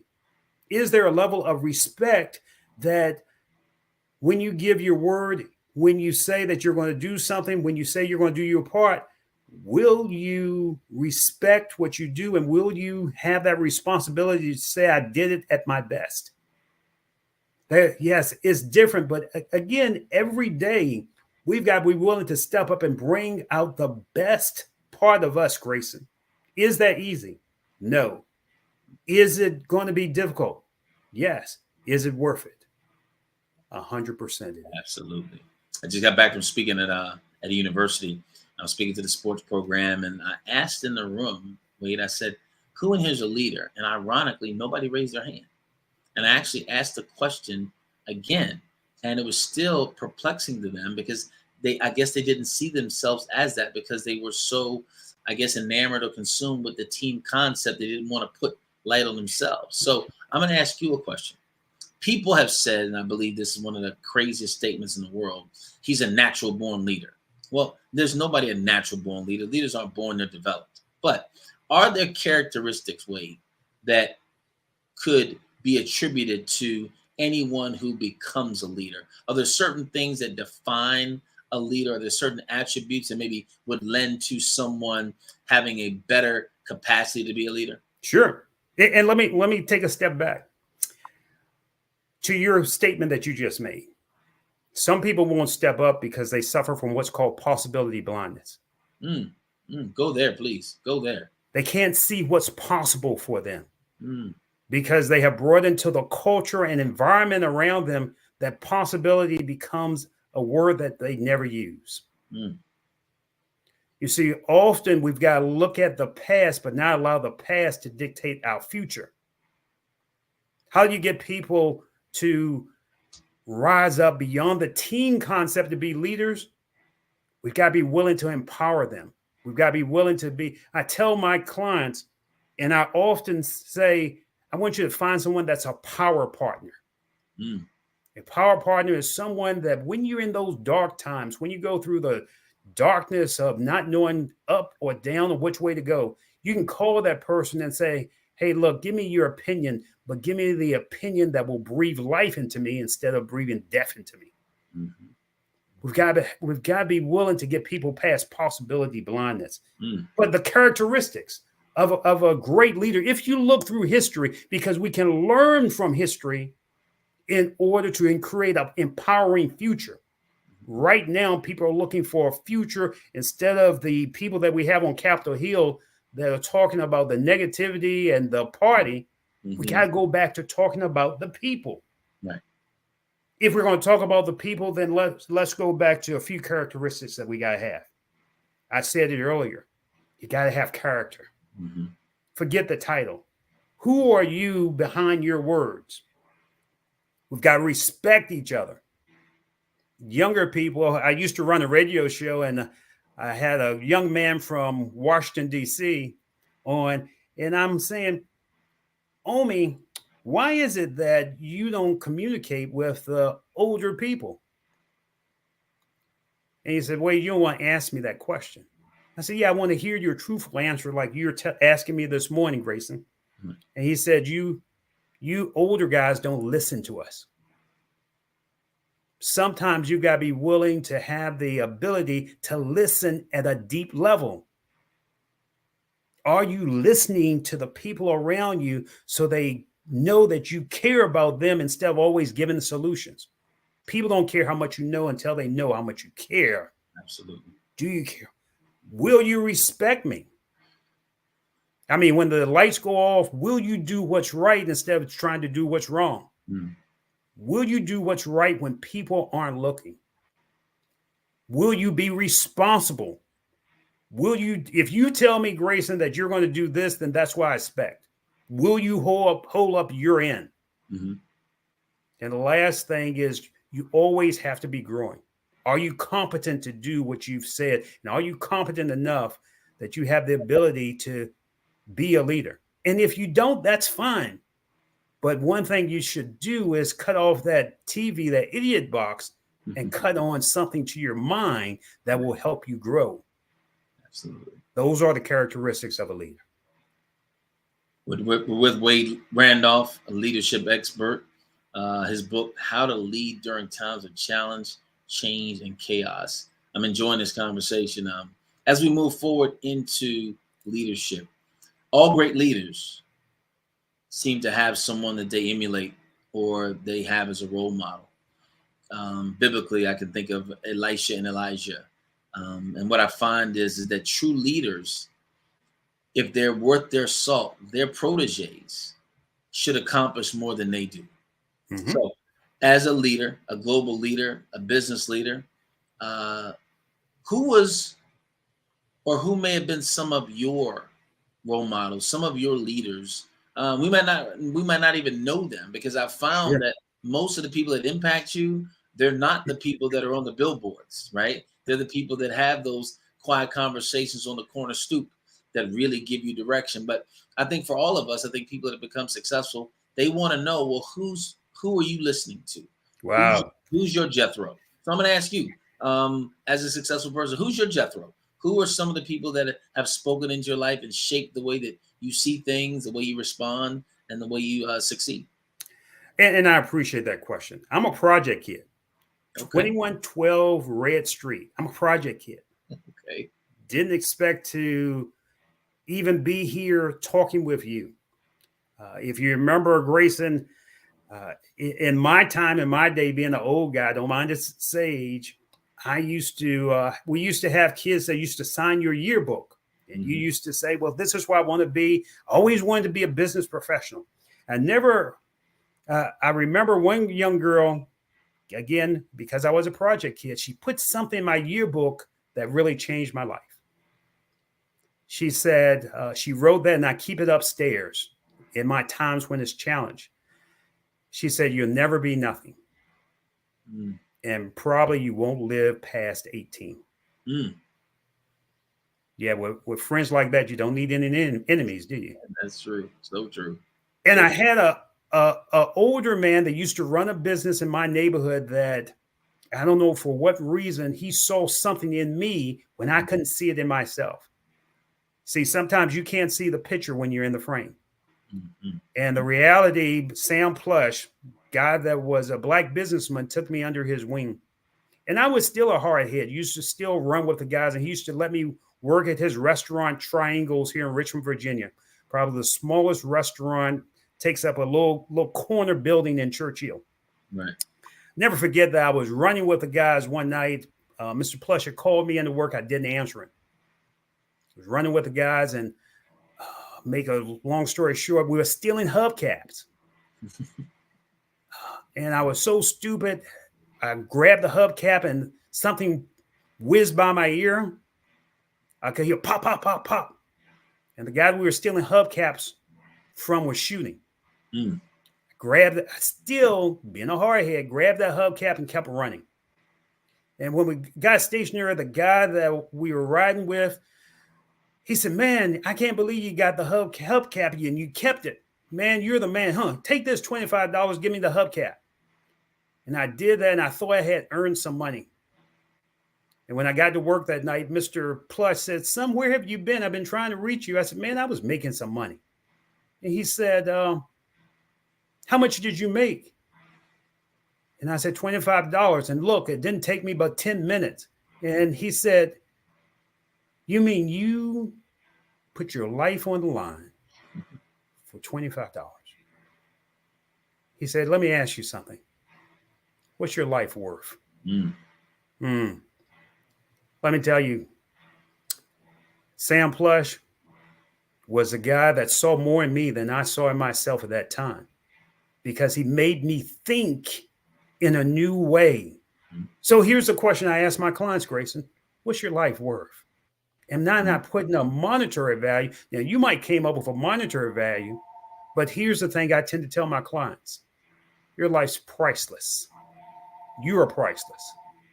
And if you treat yourself priceless, then what would you take a priceless thing in your life to do?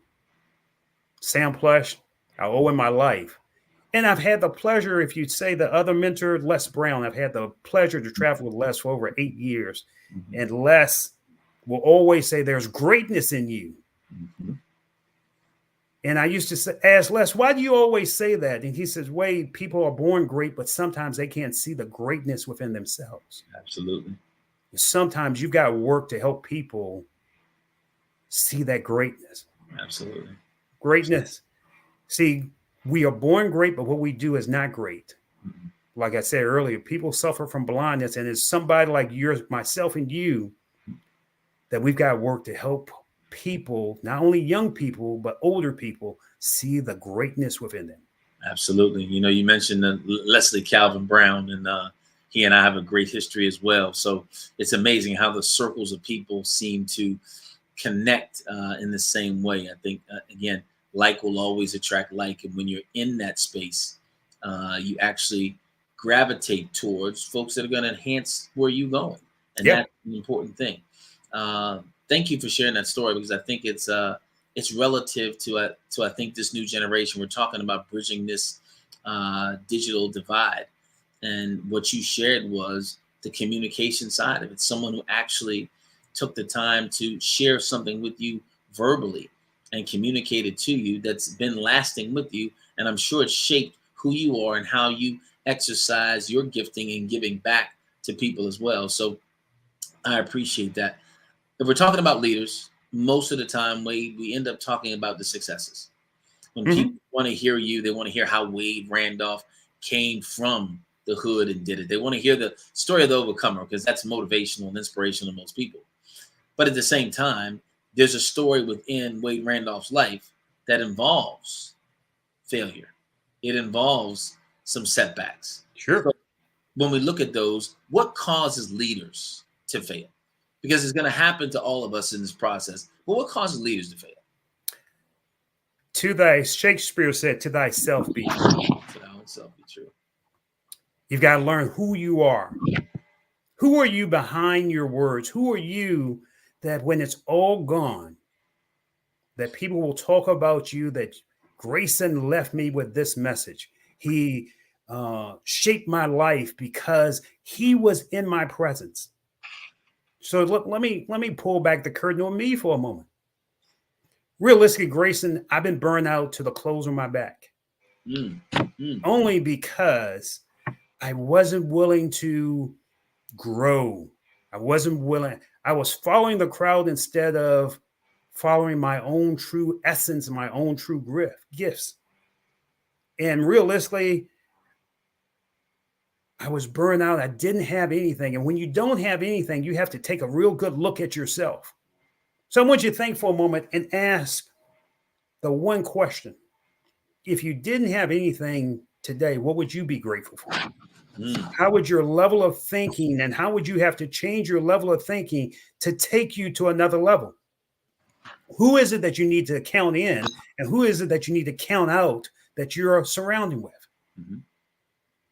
You see, Grayson, when I lost everything, I had to sit down and I had to decide this Wade Randolph is not making it in this world. So what do I need to become in order to bring me to another level? Mm-hmm. This voice that you hear, it came because I walked away from one essence of life and decided to embrace a new level of living for me. That hard head that I told you about, I decided that no, I can't live like this. You see, some people are going through pain because they haven't made a choice. And the greatest ability we have as humans is the ability to decide. Mm. I don't care what you're going through. We have moment to moment to moment that we have the ability to decide. And you've got to decide, will you be willing to take a step forward? I don't care how small it is. I don't care how big it is.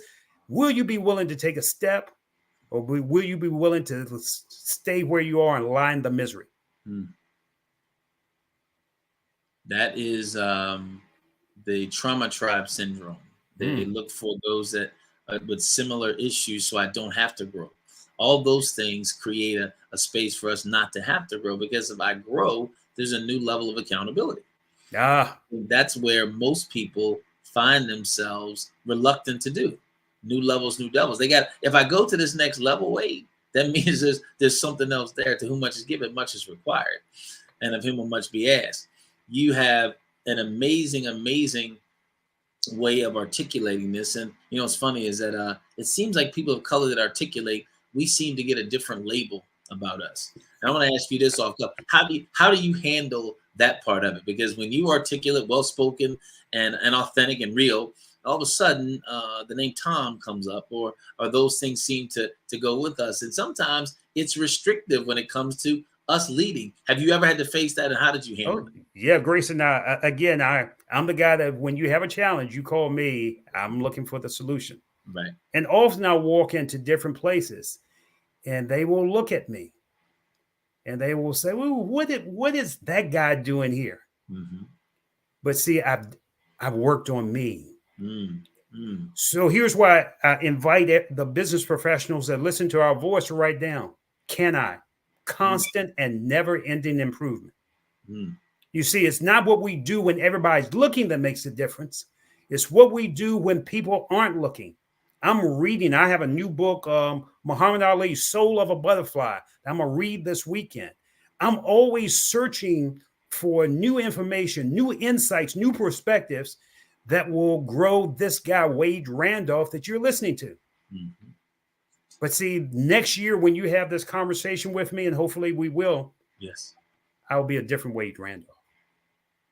Well, based on what you said, if I talk to you 5 minutes from now, you'll be a different Wade Randolph. When I talk to you tomorrow, you'll be a different Wade Randolph. Because I'm always growing. Absolutely. And I think that's one of the things that this digital divide that we're trying to bridge has got to happen. I think when people believe that they're already there, which is unfortunately what's been instilled in this next generation, they know it all. It's hard to have a conversation. It's hard to grow and have a divide reduced, because you got a young person who really hasn't had life experience telling someone who's had a bunch of life experience that they know more than they do because of technology and access to information. But I truly believe that hearing from you today and hearing your thoughts on leadership, very articulately shared, gives people a new perspective. It should make them step back and reevaluate themselves. I think good leaders, you talked about it earlier, you can't see yourself usually if you're inside the frame. As a leader, and this I will ask you a couple last two questions. As a leader, seeing yourself, having a vision for yourself, how important is vision when it comes to leadership? You know, Grayson, you've got to have a vision. I don't care if it's a vision of what tomorrow will be. I don't care if it's a vision of what the next 6 months. I don't care if it's a vision of what's next 6 years. So I invite my clients to just sit down and write what will next week be like? Because sometimes it's more challenging to have people that can write a year, 6 months, 2-year vision. What's the ideal perspective? What's the next ideal goals that you want to hit in the next week? And we break it down from week to week, or we break it down from month to month. Because the reality is, if we can help someone see beyond their present situation, then it helps them. So let me kind of make this, and let me give a strategy here. If the audience that listen to my voice, I want you to just draw a line across your paper. And I want you to number it from 1 to 10. 1 to 10. Draw a line across your paper, number it from 1 to 10. And if you do that, I want you to rate yourself right now on a scale of 1 to 10, where you are in life right now. And for some of us, some people might circle it a 6 or 7 or 8. But where you are, I just want you to circle it right now. Questions, please know this. Questions are the steering wheel of the mind. Say that again, Wade. Say it again. Questions are the steering wheel of the mind. So here's a question I want you to ask yourself. If you labeled yourself a 6 or 7 or 8, what are the things that you need to do to take yourself to a 9? And just write those things down. What is it that you need to do in your finance? What is it that you need to do in your personal life? What is you need to do with your family? What is that you need to do with your health? What are the things that you need to do to take your life to the next level? Make a list of those things. And then pick out 1 or 2 things that you'll start working on today. Hit those, start working small on those goals until you can capture the big goals. And when you start really working, when you go through the difficult storms of the night, when you kind of wallow with it and wrestle with it and meet those areas that's a block, then you'll start to grow to another level. Wade, it has been nothing but an absolute honor and a privilege. You mentioned Richmond, and that's where actually, had I not gone to Clemson to play college basketball, I was signed and sealed to Richmond University. I would have been a Spider. That's 90 miles from the crib. I'm born and raised in D.C., Southeast D.C., so I'm very familiar with that area, and I know what coming out of the hood in Richmond looks like. So I applaud you in every sense of the word, but I really want to congratulate you on the essence of your development and give back. I think oftentimes we don't celebrate each other. We look at each other to evaluate where we are and don't realize that what's for me is for me and what's for Wade is for Wade. So it's not about comparison.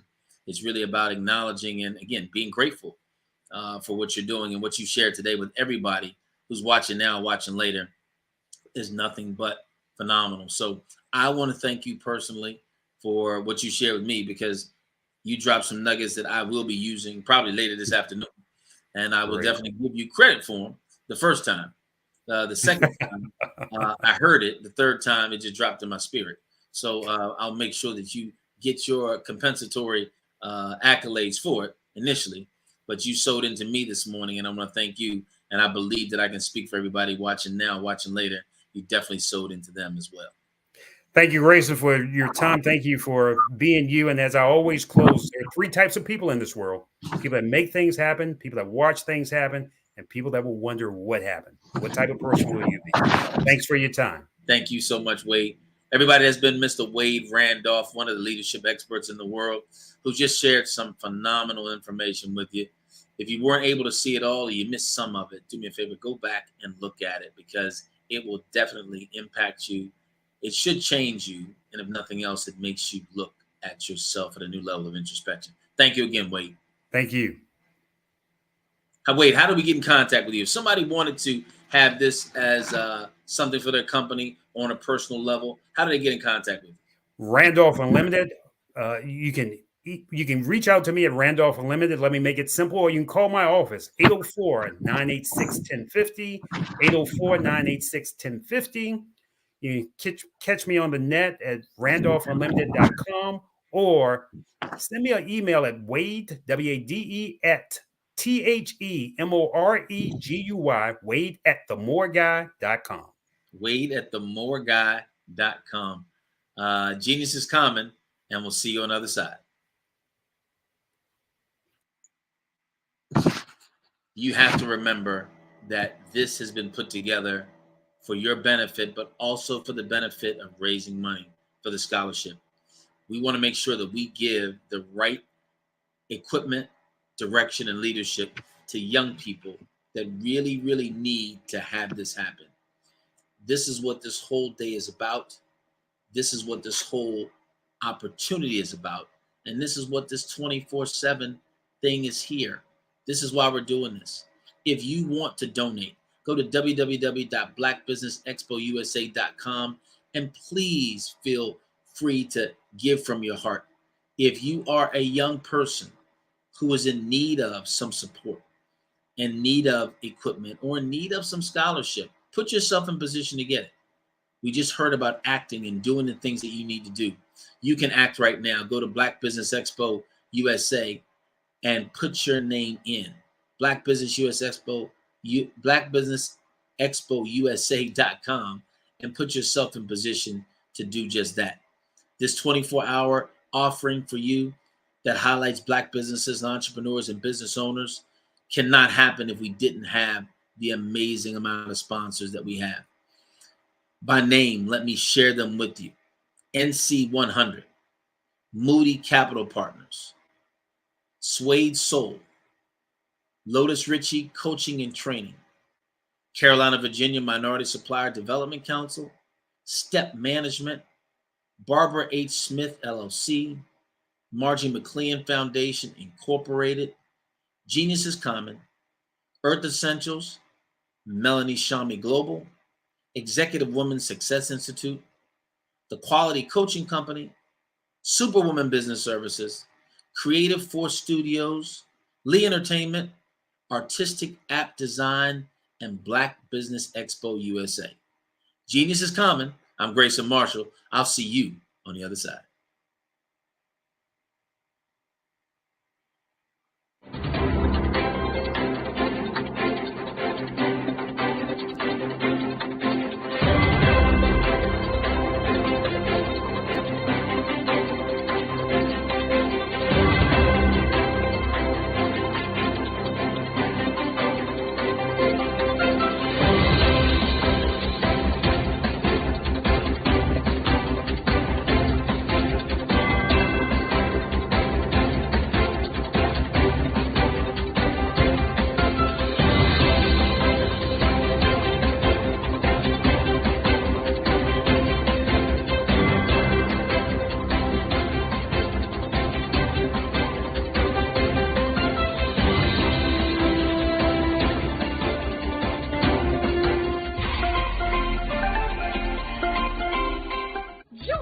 Dr. Eric Kelly III and a host of phenomenal speakers from all around the globe for this 7-day virtual event that you don't want to miss. The mission of the Black Business Expo is to raise scholarship money from kids all the way from high school, all the way from college. The Black Business Olympics is one of the largest Black business showcases in the world. It is an opportunity for businesses and companies to showcase their businesses globally. We are going to be giving away laptops up to $5,000 away to students. Again, I'm Olivia Appleberry, the founder of 2 Cents Finance and one of the speakers for the expo. I am so excited to see you there. For more info, go to www.blackbusinessexpousa.com or call 919-308-9090 and hope to see you there. I am Black Business. From the moment I wake until the time I sleep. Yes, I am Black Business. I am Black Business. Tell me, are you Black Business? I am Black Business. Do you support Black businesses? Listen, I support Black business because I am Black Business. Black Business Expo one of the largest business showcases in the history of black business in the world. The world! Sign up today at www.blackbusinessexpousa.com or call 919-308-9090. I am Black Business. I am Black Business. From the moment I wake until the time I sleep, I am Black Business. I am Black Business. Are you Black Business? I am Black Business. Do you support Black businesses? I support Black business because I am Black Business. Black Business Expo, one of the largest business showcases in the history of Black America in North Carolina. Join Dr. Eric Kelly III and a host of phenomenal speakers from all around the globe for this 7-day virtual event that you don't want to miss. The mission of the Black Business Expo is to raise scholarship money from kids all the way from high school, all the way from college. The Black Business Olympics is one of the largest black business showcases in the world. It is an opportunity for businesses and companies to showcase their businesses globally. We are going to be giving away laptops up to $5,000 away to students. Again, I'm Olivia Appleberry, the founder of 2 Cents Finance and one of the speakers for the expo. I am so excited to see you there. For more info, go to www.blackbusinessexpousa.com or call 919-308-9090 and hope to see you there. I am Black Business. From the moment I wake until the time I sleep.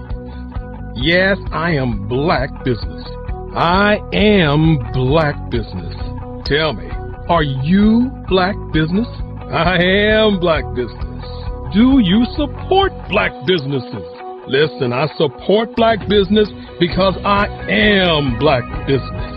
Black Business Expo, one of the largest business showcases in the history of black business in the world.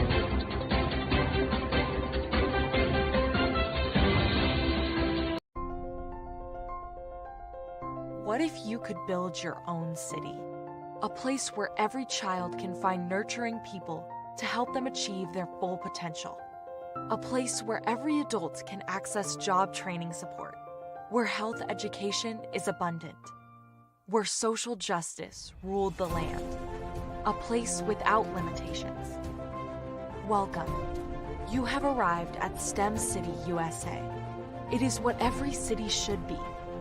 A safe and trusted community where you find people and resources to help you become everything you are and beyond. STEM City is unlike anything you have ever experienced. It is a digital twin of the world around you, only better. STEM City is about energy and soul renewal. It is more than a digital world. You can almost feel the power of live cultural events, music, and theater. STEM City promises a better future for children with caring mentors and hands-on activities with dedicated tutors to support our youth. STEM City is your passport to a healthy lifestyle with weekly events addressing our community's many issues. STEM City is your financial well-being with helpful information on wealth management, career advancement, job training, and so much more. STEM City is the community you deserve. It is the city where your dreams can come true. STEM City USA, a place in the sky that is accessible to all who reach for the stars.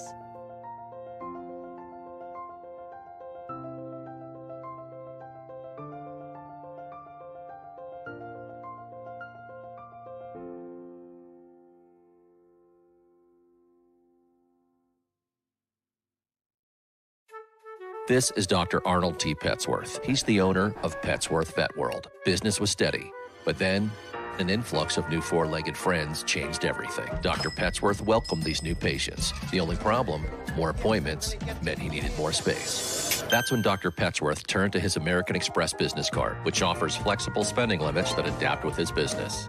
He used his card to furnish a new exam room, and everyone was happy. Built for Dr. Petsworth's business, built for your business, Amex Business.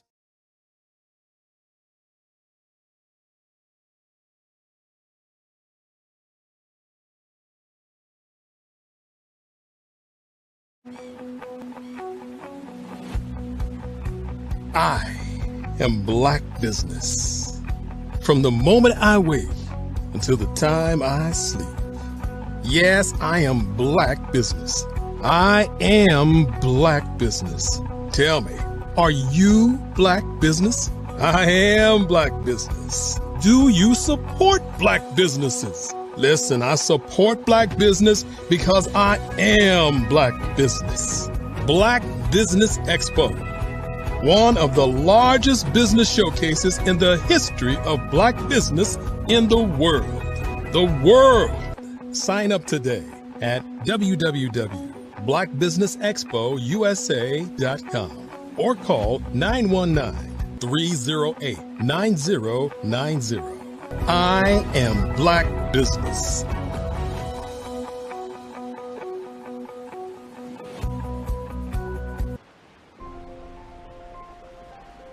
What if you could build your own city? A place where every child can find nurturing people to help them achieve their full potential. A place where every adult can access job training support, where health education is abundant, where social justice ruled the land. A place without limitations. Welcome. You have arrived at STEM City USA. It is what every city should be. A safe and trusted community where you find people and resources to help you become everything you are and beyond. STEM City is unlike anything you have ever experienced. It is a digital twin of the world around you, only better. STEM City is about energy and soul renewal. It is more than a digital world. You can almost feel the power of live cultural events, music, and theater. STEM City promises a better future for children with caring mentors and hands-on activities with dedicated tutors to support our youth. STEM City is your passport to a healthy lifestyle with weekly events addressing our community's many issues.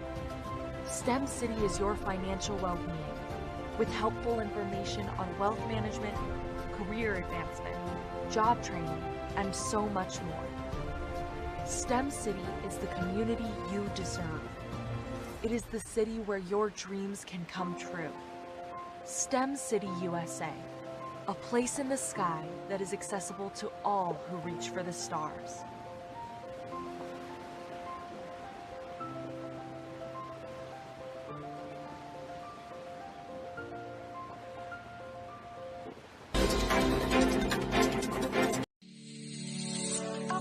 Did you know that our black dollar only lasts for 6 hours in our community? Yet other communities, their dollars last for 19 to 30 days. The Black Wall Street Nation. Black Wall Street Nation. Yes, that's why we created the Black Wall Street Nation. Black Wall Street Nation is a centralized directory available to all black businesses across the world. It was created for businesses like you, the ones that want to start and the ones who have a dream that have already started, such as businesses like Drop in a Bucket Productions, Valito Foods, Sugar Tea Branding Firm, All the Dazzle, Bun Cakeaholic, Miss Riot, and you.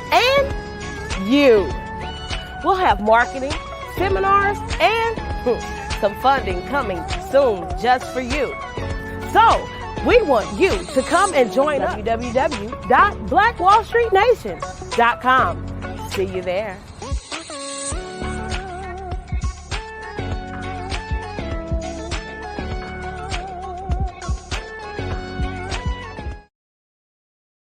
I'd like you to imagine with me, if you will, opening an app, where you can collaborate with like-minded individuals from around the world, get inspiration and in-app tools to launch and grow your business, as well as share your knowledge and earn compensation, all in one app.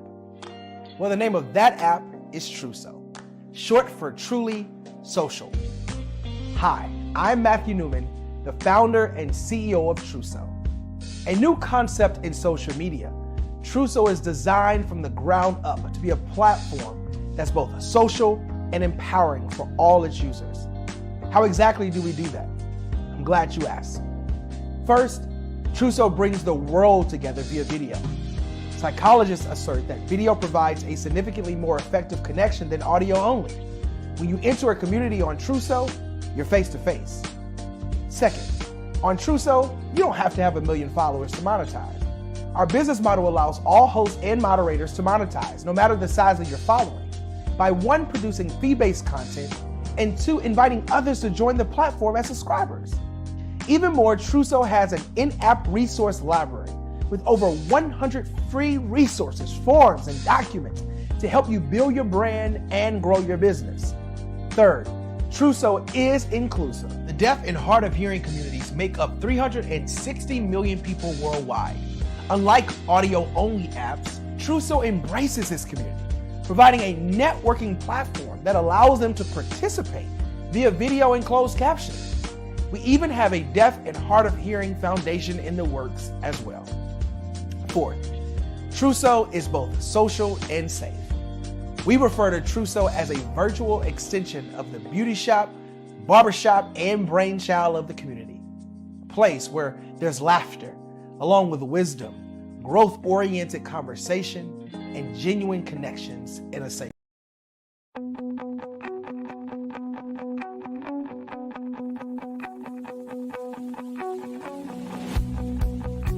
I am Black Business. From the moment I wake until the time I sleep. Yes, I am Black Business. I am Black Business. Tell me, are you Black Business? I am Black Business. Do you support Black businesses? Listen, I support Black business because I am Black Business. Black Business Expo, one of the largest business showcases in the history of Black business in the world. The world!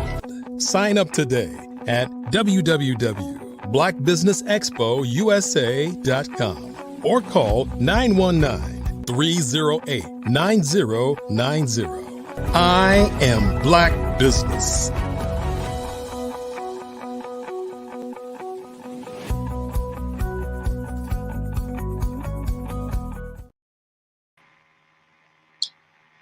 Good morning. This is Grayson Marshall Jr., the Real GM, and we are back with the Black Business Expo. This is the Black Business Olympics, and I've been honored enough to be able to facilitate the first 2 sessions this morning, and I am excited about this third session. This third session is uniquely and significantly sponsored by First Atlantic Insurance Group and Hello LLC. Want to make sure we shouted them out specifically for this next conversation. We've had amazing conversations so far, but I think this one will separate itself in a very significant way. The man I'm about to bring to you's name is Jerry Roebuck. He's been an entrepreneur since age 11. He conceived the biggest event in the history of Black America, the Black Expo. He has worked with many Fortune 500 companies on event marketing, advertising, and social issues.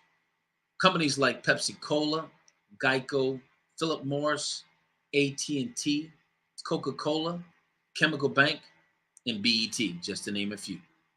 He partnered with Russell Simmons, Simmons' college classmate, to be one of the pioneers in creating the world's biggest global music hip-hop. Straight out of the undergraduate school, Mr. Roebuck is also credited with the strategic and financial growth of TV's Tony Brown Journal, the longest-running program in PBS history, as its advertising representative and media consultant. This was an outgrowth of his ability to secure new sponsors such as Toyota, Walmart, Texaco, and others, which infused the PBS program with millions of dollars in additional gross income. Mr. Roebuck has also been a consultant to many urban radio stations in over 20 markets across the U.S. He's a well-recognized educator and community servant who worked in the Harlem community for over 40 years in business and education. Upon his retirement, he was recognized by the entire New York City Council for his dedicated service to NYC. Mr. Roebuck presently lives and works in Florida and New York City. This segment is going to be significant. 5-Star BDM Media is also a significant sponsor, as well as the Black Expo USA. Without any further ado, I want to share with you this man, his methodology, his mystique, and his message. Mr. Jerry Roebuck. Oh, hello. Good morning, Mr. Marshall. How are you, sir? Good morning, Mr. Roebuck. And I got to tell you, when you look at a history, a resume of success, you can't do anything but grab a pen and get prepared, because there's something that you're going to say that's going to take this whole conversation into a level that most people need to be prepared for, but not often are. So welcome. Well, it's good to be back again. This is my second time here doing something with the network. And last time was good, but this time will be better. Absolutely. We can only improve, right? That's right. All it gets to. So it looks like you and I are having a fireside chat. We're having a one-on-one discussion with someone of your stature. I'll begin it, and we'll just kind of flow through it, and we'll see where it takes us. We got time right now to really make an impact and a difference and utilize your years of experience and your successes to change the lives of people watching now and watching later. So I'll start this way. You started at an early age in business at 11. I think I was around the same way. My first job, Jerry, was actually delivering newspapers. That was my first. I did that too. Didn't make any money, so I gave it up after 2 months. You were better than me. So what was your first thing? You started at 11. How did you get into that mindset? Well, I had moved to a new neighborhood, and in this neighborhood was a new development. I'm a kind of baby boomer, kind of the tail end. So anybody that knows what that generation was, that was, men coming back from the war, starting families, and there were a lot of children. I mean, and in New York City, meaning any corner that you were on, there were kids running around, kids playing, kids standing around. So I moved to a big development in Harlem that had recently been built with about 12 high-rise buildings. And of course, because there were young families, there was just hundreds of kids. And I, prior to that, lived in a block in Harlem where my grandfather owned a home. So there were kids on that block, but nothing like moving to a development that was several acres with 17-story buildings, and now you have thousands of kids.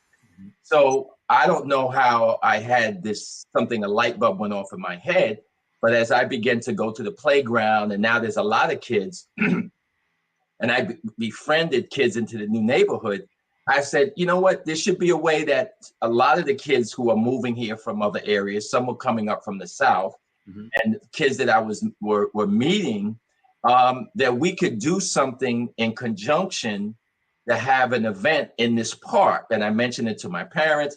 So the idea was there. That's how, it's planted in my head. And then as I talked to some friends, then I talked to my parents again, and I said, Mom, maybe I could rent the park and I can get some games and charge like 50 cents for the kids to come in and play these games. So my mother thought it was a good idea. She took me to the rental place where we paid our rent. And they said, hey, sure, you could rent the park for the afternoon. I didn't even have any flyers or anything, just word of mouth to my friends. And of course, because it was the summertime, people would be out, parents walking even their younger kids. And I had games set up, ropes for double dutch for the girls, volleyball, all these things in this small park area. And to come in, you had to pay 50 cents. And then we had free lemonade and stuff. So it really wasn't about making money. It was about the excitement of doing something really for my friends that, my new friends that I had met in my neighborhood. And I ended up making, I don't know, maybe $13 profit But hey, I wasn't even getting an allowance at age 11 yet. So $13, and back in that era, $13, I could have bought new sneakers, candy for 3 or 4 months. Come on, that was a lot of money. So that was my first brush with entrepreneurism. And as you say, you get the itch. So that itch stayed with me, and it still does to this day. You have done work with a number of different companies, very well-known companies, BET, Pepsi-Cola, AT&T. But I think what your signature is the bigger version of your first episode in the park, and that was the Black Expo. And I think people have heard about it, probably had no idea that was your brainchild, but something that has highlighted businesses in communities of color for a number of years and has grown over 14 states. A lot of people don't have that chance to do something that significantly impacts that much of the world.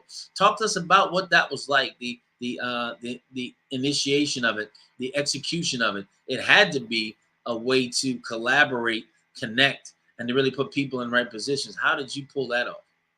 Sure. So let me just do a little prequel. I had several entrepreneurial endeavors after I did that event, but that was as a young person. Gotcha. Then in high school, I got involved in promotions and parties, which led to other things in entertainment. We can circle back to that later. But after I did a number of things in the entertainment industry, and one thing about me, maybe it's because I'm from Harlem, maybe because I'm a conscious person, I always tried to do business with other Black people, a Black printer, Black graphic artist who I still use to this day, 40 some years later. I always did business, actually went out of my way. Back in the day, you had to get the yellow pages and call people or word of mouth to find, is it a Black owned business? Right. And so that stuck with me. Now, once I started a family and I kind of exited the entertainment business for a number of reasons, wasn't making the money that I wanted to make. I had lost a lot of money as well in the concert business. I was also in the artist management business. I still had all of my contacts that I did business with back from being a party promoter, a club promoter, involved with rap music when it first started.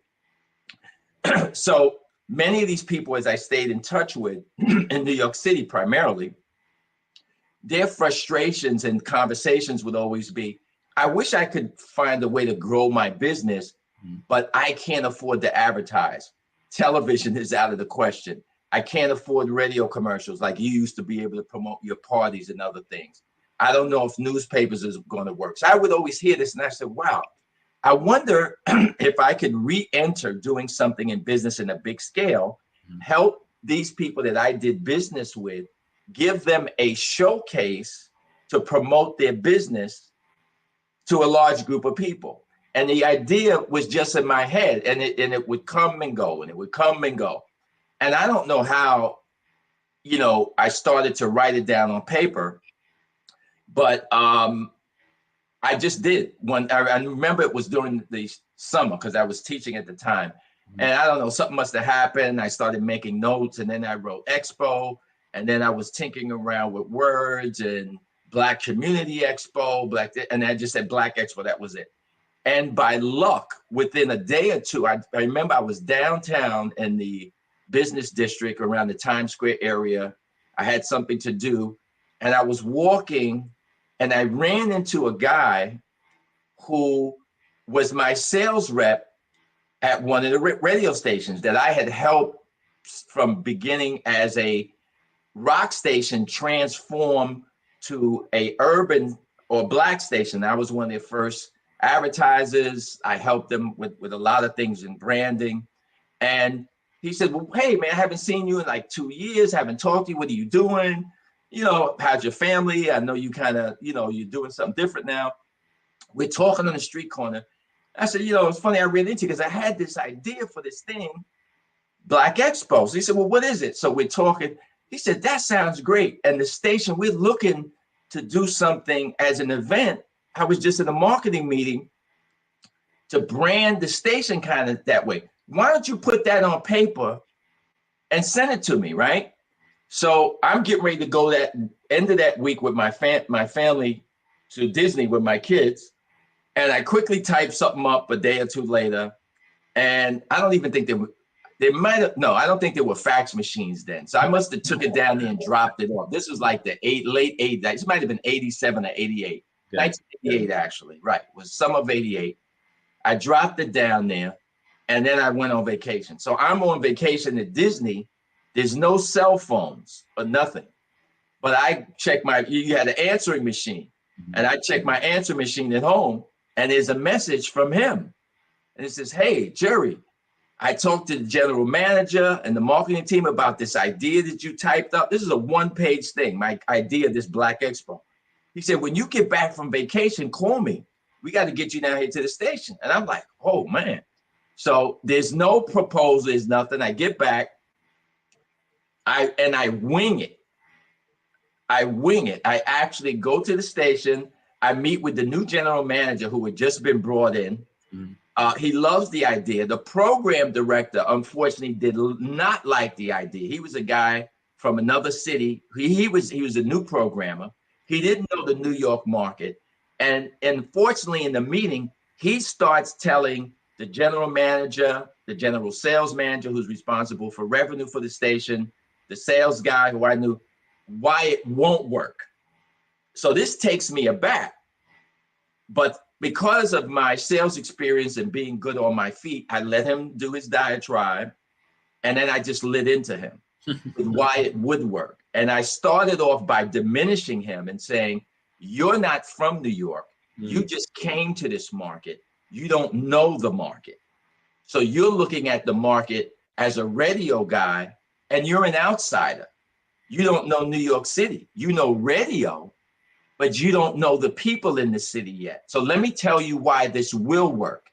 And then just off the cuff, I hadn't written this down. I just started telling him why I thought it would work. And when he went to rebut what I said, the general manager looked at him and said, "Tony, I like what Jerry just said, and we're going to do this, and you're going to help make it happen." And that was the beginning. So the moral of a little story there is, no matter what you want to do, you may be in a room and there could be 5 people. Maybe one of them doesn't think your idea or your business plan or whatever it is good, but you have to be ready and prepared to fight for what you believe in. Absolutely. To sell what you're doing. So that was the emphasis. And then it was a lot of work in putting it together because this is just a concept in my head. I was doing it off the cuff and it just happened. One day I was at an event. I ran into Dick Gregory and I said, "Hey, I'm doing this event that I'm doing." I had never met Dick Gregory, right? Black Expo. And he was talking about something and he said, "Here's my number, call me."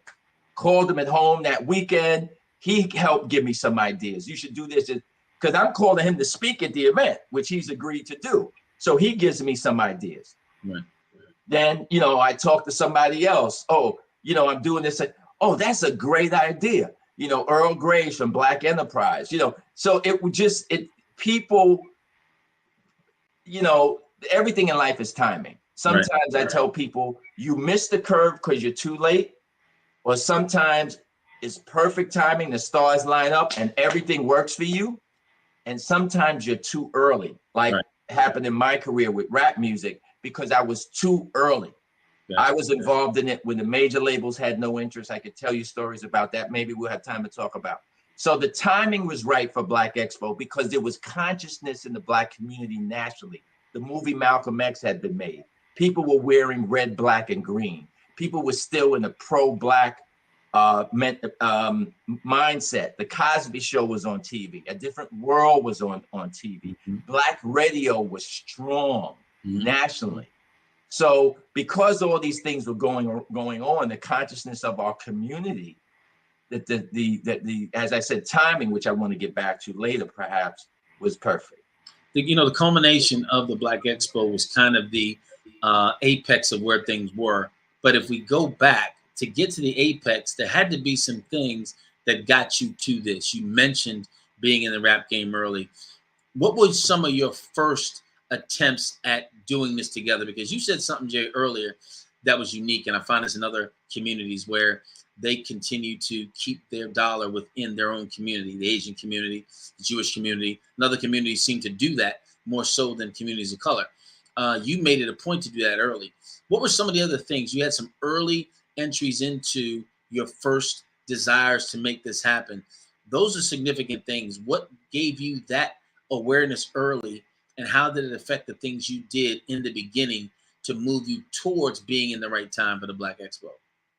Well, some of it was confidence, and that confidence came out of a number of things. So, having my father in my household, who was, a hard worker. He worked 2 jobs, got up in the morning, like at 5:30, and then get home to 11, having a brother that was a Marine and then a police officer, having positive Black men as role models in my life.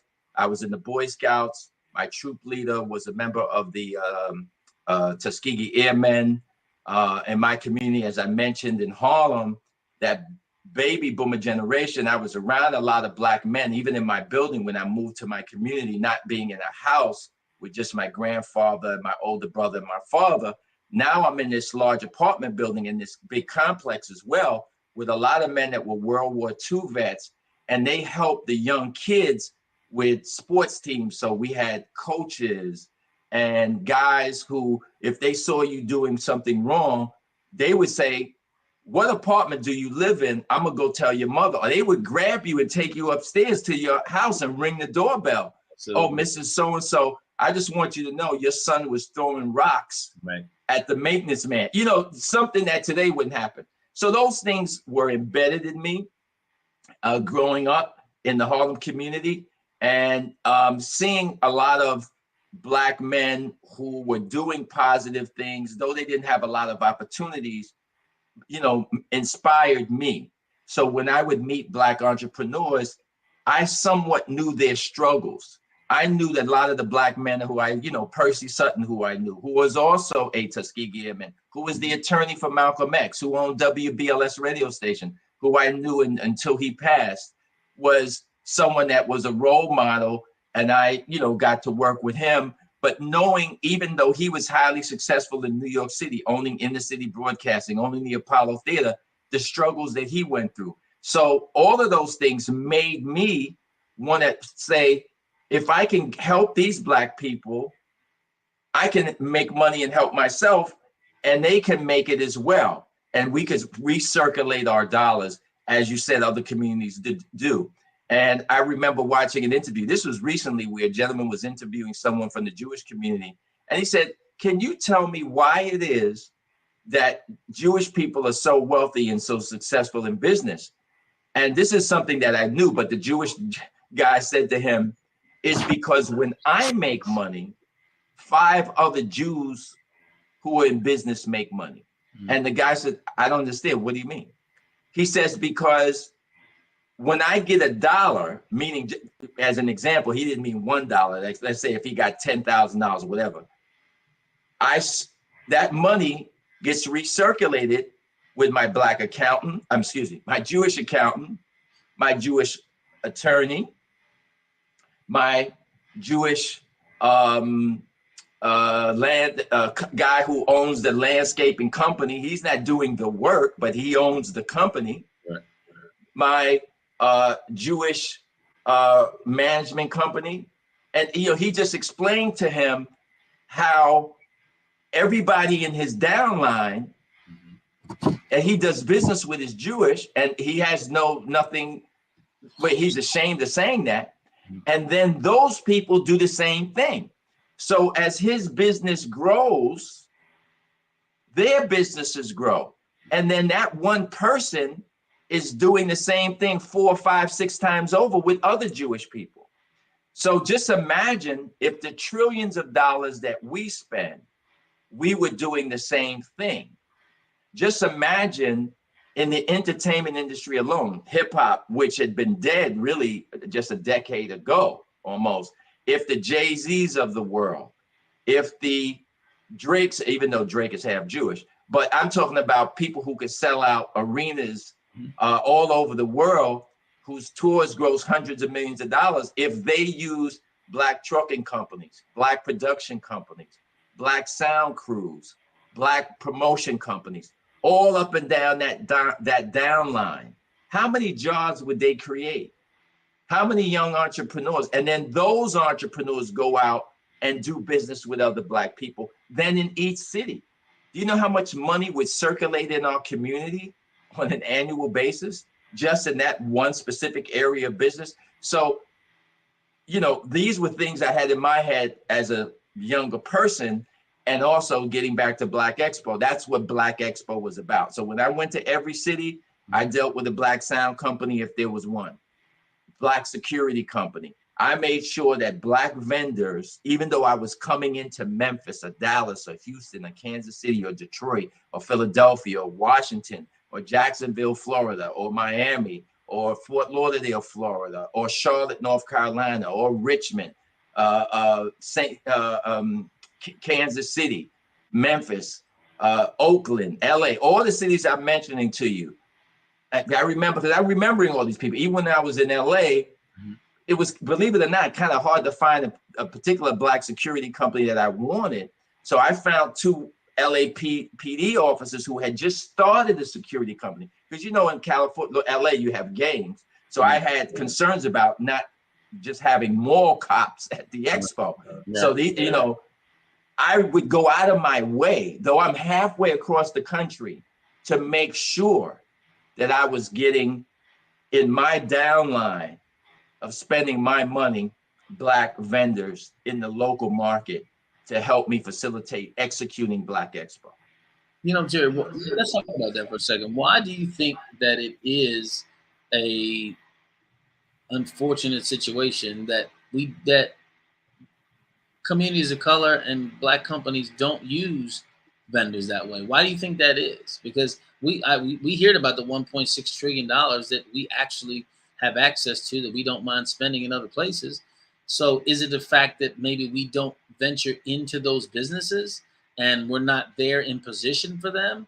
Or is it the level of expertise or level of excellence that we operate with? What do you think it is? Because someone who's been around where you've been and dealt with the corporation that you dealt with, made the significant impact that you've done, the collaborations with the Russell Simmonses and those of the world, why do you think that's the case? Why do you think that a Jay-Z doesn't go on the road and make that a priority?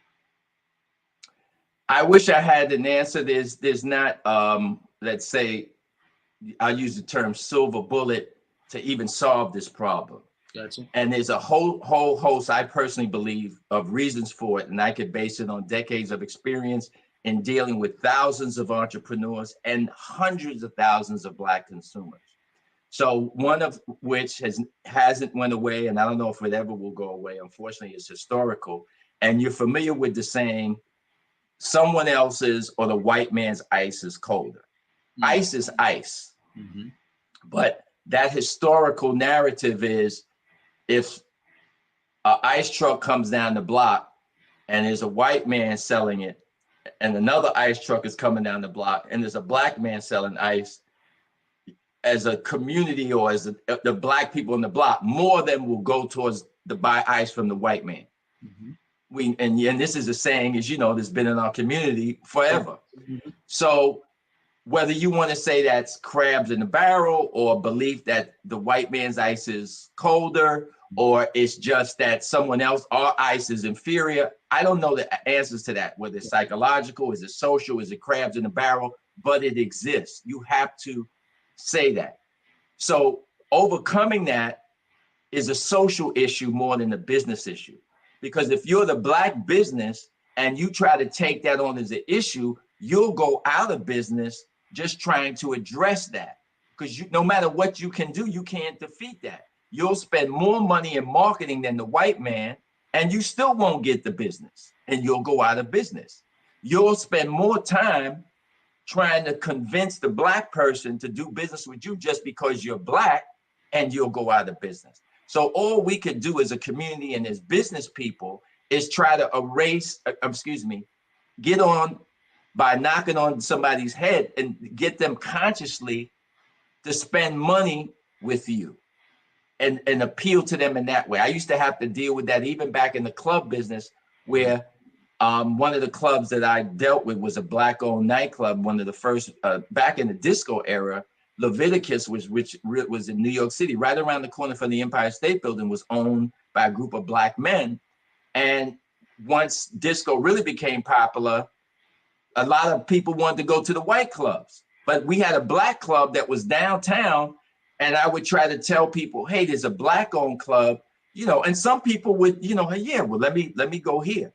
But even back then, you had people, they wanted to go be at the white club. Okay? That's never going to go away.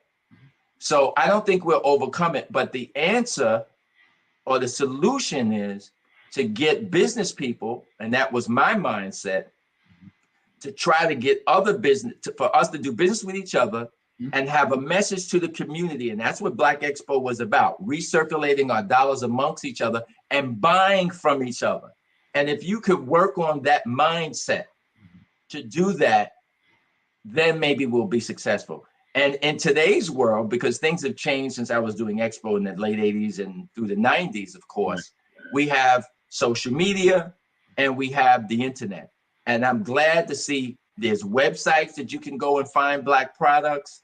You can even go on Amazon and they have, you know, a Black marketplace. So all of these things are good for our conscious people. And we can overcome some of what I talked about, as opposed to going into a store and it's a Black business. Oh, now I'm gonna go down the block and see what the white business has. No, you can go online and see it. So I think we're getting there, but I think the big problem is we have too many Black people who have made a lot of money and they don't have any consciousness at all. And unfortunately, we really have to still do something about that, because you see these individuals, they listen, I don't mind calling people out, like Floyd Mayweather, you know, guys who go into, a high-end Louis Vuitton store and brag about how they just spent $20 million, but you never see them go into a Black business and even buy cookies. You know, they'll love to go and show how much money they spent at a Jewish jeweler or an Iranian jeweler or whoever, and, you know, walk around with bodyguards. I just spent $5 million on a watch and a necklace, but you never see them promoting. And I'm not saying that they haven't, but I've never seen them go and say, oh, you know what? I wanted to buy a new Rolls Royce, and I know there's a Black Rolls Royce car dealer in Atlanta. So I'm gonna fly my private jet down there and I'm buying my Rolls from him. And guess what?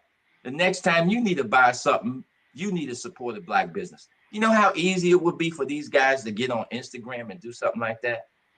But they don't do it. And it's unfortunate. As well as you do not see them, I don't want to call out an artist, but whoever the artist is when they're doing a national tour, and it would be good for them in their own community. And the Jewish community would say, then you wouldn't have guys like Donald Sterling, who owned the Los Angeles Clippers, say, oh, I make a lot of these Black basketball players rich and I don't see them do nothing in their community. Imagine if we had these artists and they were going to start their tour and they did a press conference or Instagram and said, this is my sound company. This is my trucking company that's going to truck things all over the country. This is who's a production company. This is who's doing the social media marketing for the tour. They'll benefit from that. I'm sure you know about Taylor Swift and how big her tour was, grossed $700 million. At the end of her tour, she gave out, not just in salaries, what the people made, she gave each person in bonuses $100,000 to $200,000. I don't want to call out any Black entertainers, but some of them are grossing just as much, and you don't hear about them doing nothing in our community, and it's unfortunate. You know, and I think that, Jerry, I'm glad that you actually spoke to and articulated some of those things, because I think one of the things that isn't said enough is that, you know, when it comes down to it, you could have a significant impact there, but you don't. And I think it has everything to do with, no matter how much money you make, there's still a sense of insecurity with all of those folks. And they're still trying to fit into a narrative to be accepted. And I think that one thing that you did that you stepped out on was you were going to make yourself accepted in a space that was good for you. And I think when we try to blend in and be something that we're not, there's still this hesitation about, am I really this person when it comes down to it? So what you did, when I'm looking back at the things that you did and the pioneering that you did, see, none of these guys you're talking about were pioneers. They followed someone else. You know, when you look at the pioneers, they're the ones that really made the impact and the change. You mentioned Malcolm, and we look at Muhammad Ali and those guys that were very much about their color, but they were very much about making significant change and impact through their actions. And I think that's a part of it. And they weren't afraid to speak truth to power. Mm-hmm. And I think that's what you did in creating the Black Expo. You spoke truth to economic power. You said, okay, I'm going to present a place for us to have it. I'm going to present a way for us to exchange it and dialogue and actually collaborate. If we don't choose to, that's not my fault. But you can't say that it doesn't exist. You can't say that it's not there. And I think having excuses a lot of times is the easiest way for us not to raise our level of accountability. What I just heard you say was the level of accountability you want to highlight. You want to make sure that we understand what our personal responsibility is and how we can effectively make significant change when it comes down to it. You're talking about business. You've had a bunch of successes in it. I've asked this before, and it's important to me, and I think it's important to our audience. What's more important, a mentor or education? Well, in today's world, and I say both. Unfortunately, we have a generation of young kids, and I can give you numerous examples that are indirectly personal with individuals who I know who have children who, unfortunately, because they see the Jay-Z's of the world, I don't want to keep mentioning him, but let's say 50 Cent, so many other rap entrepreneurs, guys who were rappers and then they became entrepreneurs and are successful. I'm not taking anything away from them, but we're dealing with people, for the most part, who are high school dropouts. Even Puff Daddy, okay, he finished high school, went to Howard for, I think, a semester and dropped out. So when they look at people on that level, whether they're an alleged billionaire or they aren't, that's irrelevant. We know that they've done well, right? Now you have a generation of young kids coming up, and they're going to look at other people and go, well, wait a minute. What do I got to go to college for? Look at Jay-Z. Look at Puff Daddy. Look at 50 Cent. Look at this one. You're not even a multi-millionaire. These guys are worth big. Why would I listen to you? I'm going down this path. What do I need to go to college for? I can make beats. And then I'm going to do this. And they have all the, and it's not a business plan. It's just they're looking at another guy who is one out of a million that made it. Because yes, this person is a successful rapper, or he was whatever he was doing first, a producer. But do you know in the dustbin of history how many thousands of other guys there were trying to do the same thing that he was doing, but something just happened, things were lined up and he made it. And he went through a gauntlet of things that he's never going to tell you he went through to get where he is. Absolutely. And look at the people he worked with and were with him, and how many of them are dead broke or died broke. There's a whole a trailway of people filled, including their own artists who were dead broke and who tell you that they're still dead broke. But unfortunately, people look at the shining object, and we, a lot of young people are not valuing education in terms of what it may take to be successful in business. That's not all, but some. That being said, mentoring is important. And I grew up in a generation, as I said, we had those mentors that we looked at. My mentor was John Johnson, who owned Ebony Jet magazine. And though I never got to work with him, I did speak with him on the phone several times. I did try to work with him. That's a whole nother story. He was a very difficult, arrogant, old man at that point. And he wasn't the type to really help people. He was the opposite of a Percy Sutton or Earl Graves. So, but the Earl Graves, the Percy Sutton, great people. Mentors are important. Even doing business with a company, someone can mentor you and you're doing business with that company. And there were people who were executives at Coca-Cola and Philip Morris, who were great helps to me inside of the company, that told me about how to deal with corporations, because their company had relationships with McDonald's or this company.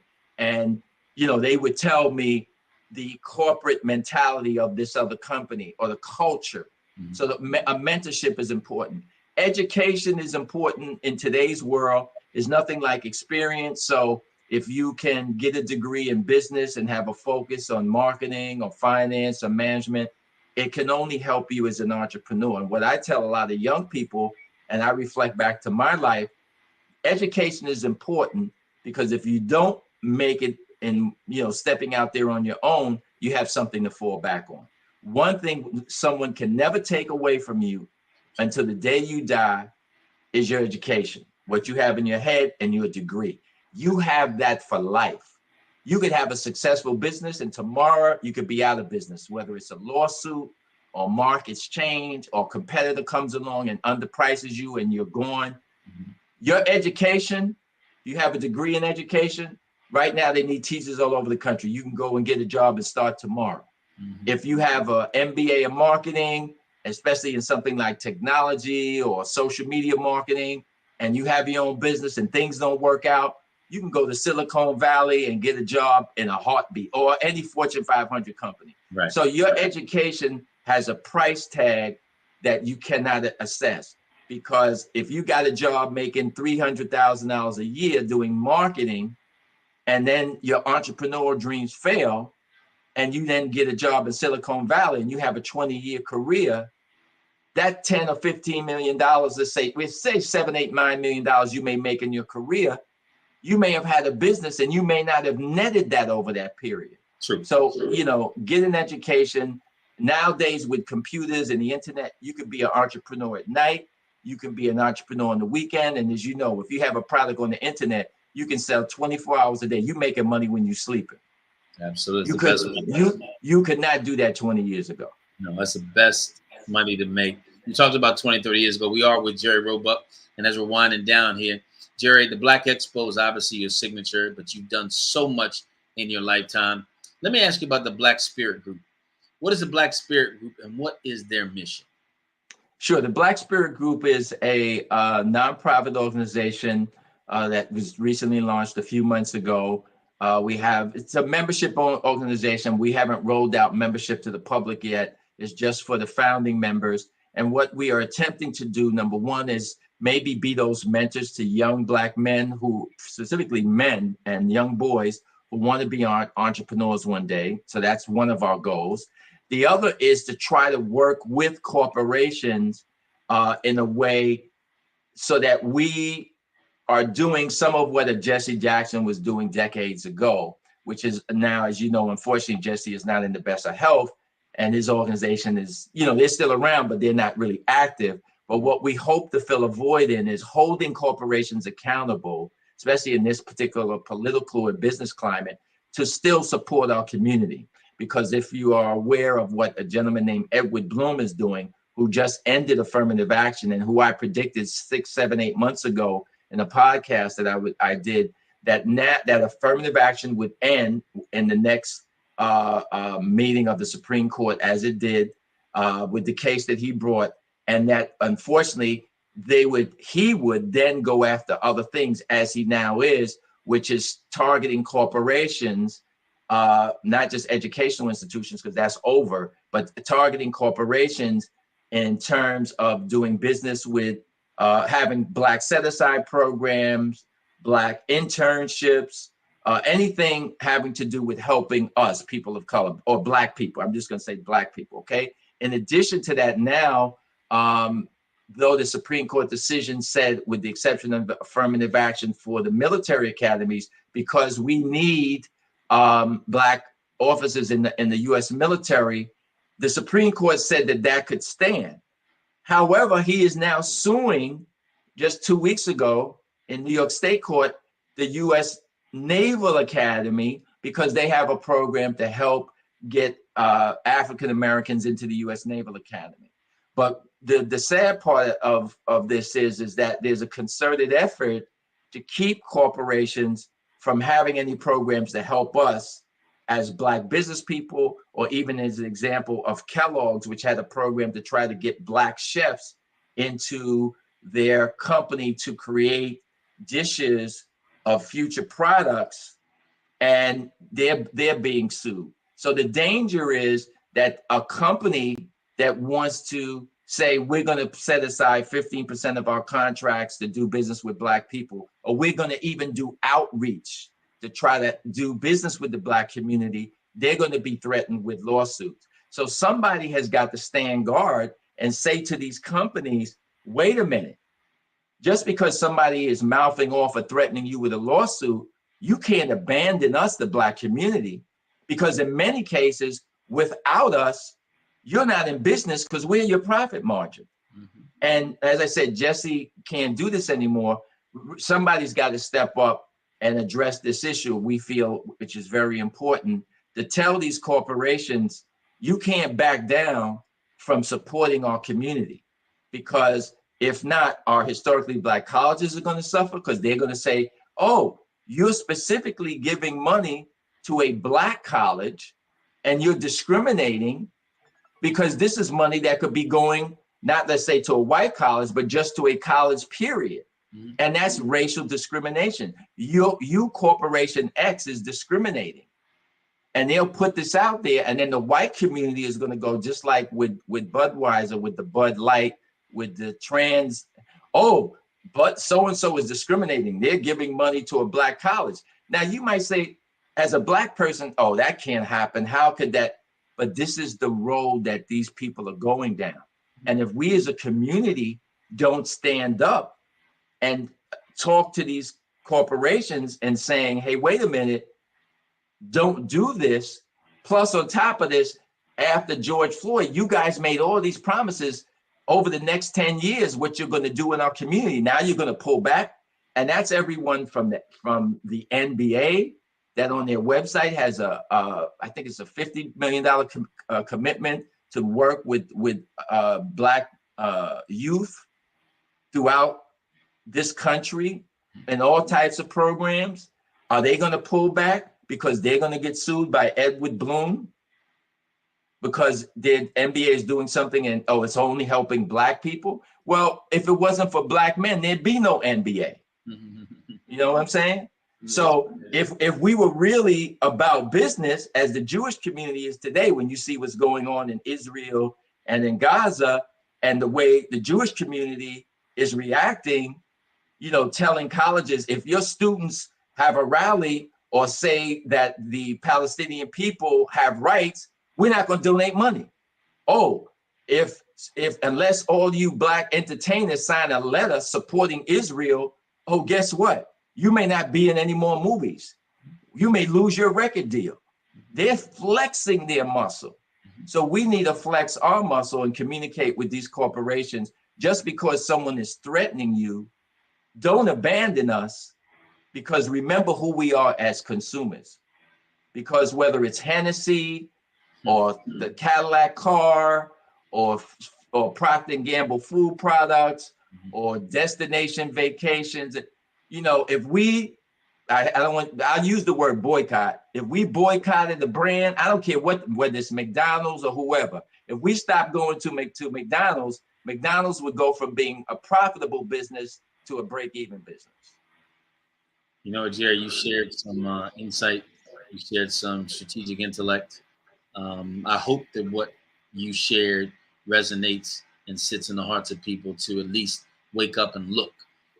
Whether they act immediately or not, that's totally up to their own conscious level and where they want to be. But the fact that there are people that are expressing the need to have some significant changes in the marketplace economically, and understand that your buying power does have influence over the current economic system, whether you want to believe it or not, then you can actually begin to the inception of making some change. So I want to thank you for spending an hour with us today. We went a little bit over, but I think it was well worth it, because what you shared is from the heart, it's from the experience, and it's from realness. And I think people need to hear more of that. So with that being said, I just enjoyed your time today.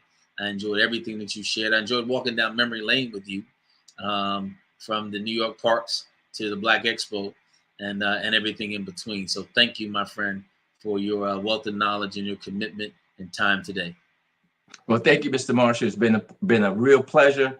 And to the audience, I hope you enjoyed my comments, and best of luck with your entrepreneurial efforts, whatever they are.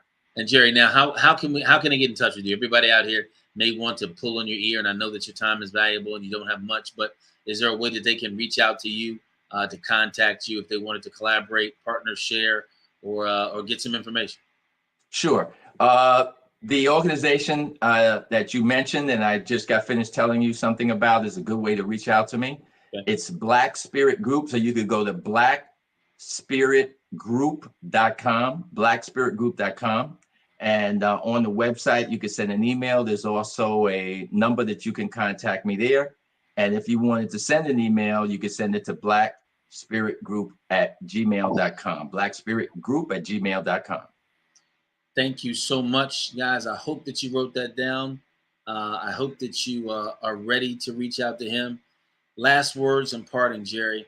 What do you think the future holds for us as it relates to business, economy, strategy, positioning, and moving forward?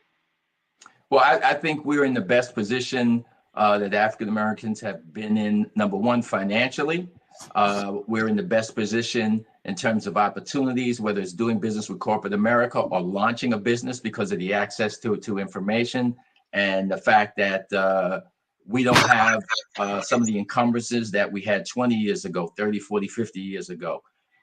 So I only see upsides. The only downside that I see is what I mentioned, is that unfortunately racism will rear its ugly head, and it will always target us here in this country.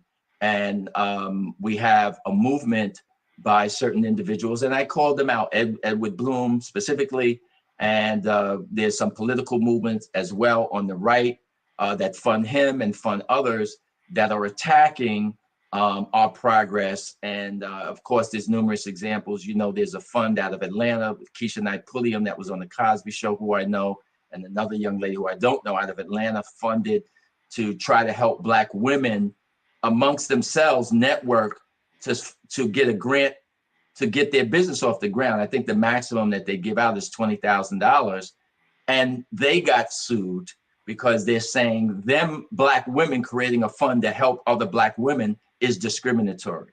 Unbelievable. So these are the things that I think we have to be concerned about. But we've been in this country over 400 years. We've survived, we've thrived, we've overcome great adversity, and that ain't gonna stop us. So we're gonna keep on pushing.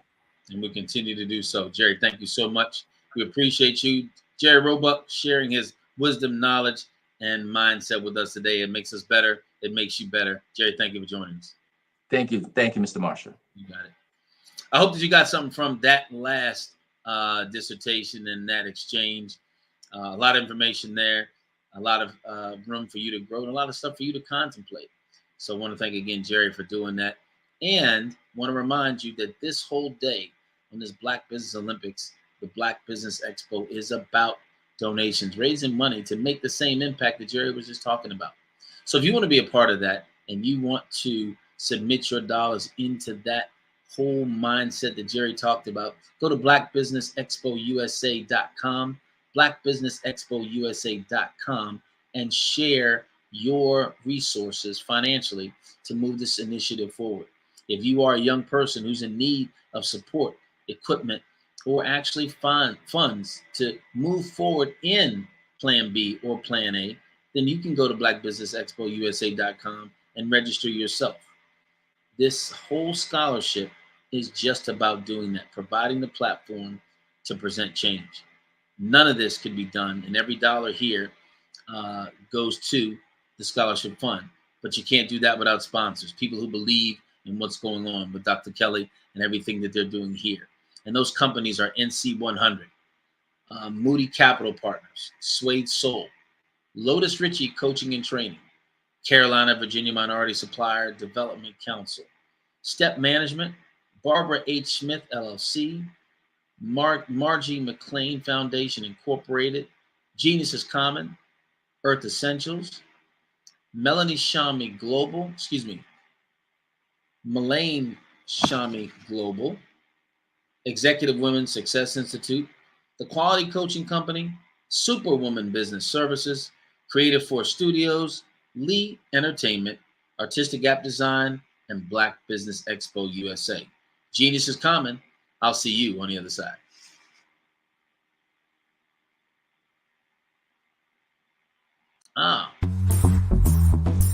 Attention all entrepreneurs and companies. Are you looking for reliable and efficient virtual assistants and back office support to help you manage your business tasks? Look no further than Superwoman Business Services. Our team of virtual assistants provides a full range of administrative support services, including operations management, social media marketing, and much more. We also offer website design services to help you create a professional online presence that reflects your unique brand. In addition to administrative support and website design, we offer business development and structuring services to help you grow your business and achieve your goals. We'll work closely with you to identify areas of improvement and develop a customized plan to help you reach your full potential. At Superwoman Business Services, we understand that running a business can be overwhelming and time-consuming. That's why we're here to help you fly high and achieve success. Our virtual assistants are highly skilled, experienced, and dedicated to providing you with the support you need to thrive. Come fly with us and take your business to new heights. Let us help you become the superhero entrepreneur you are meant to be.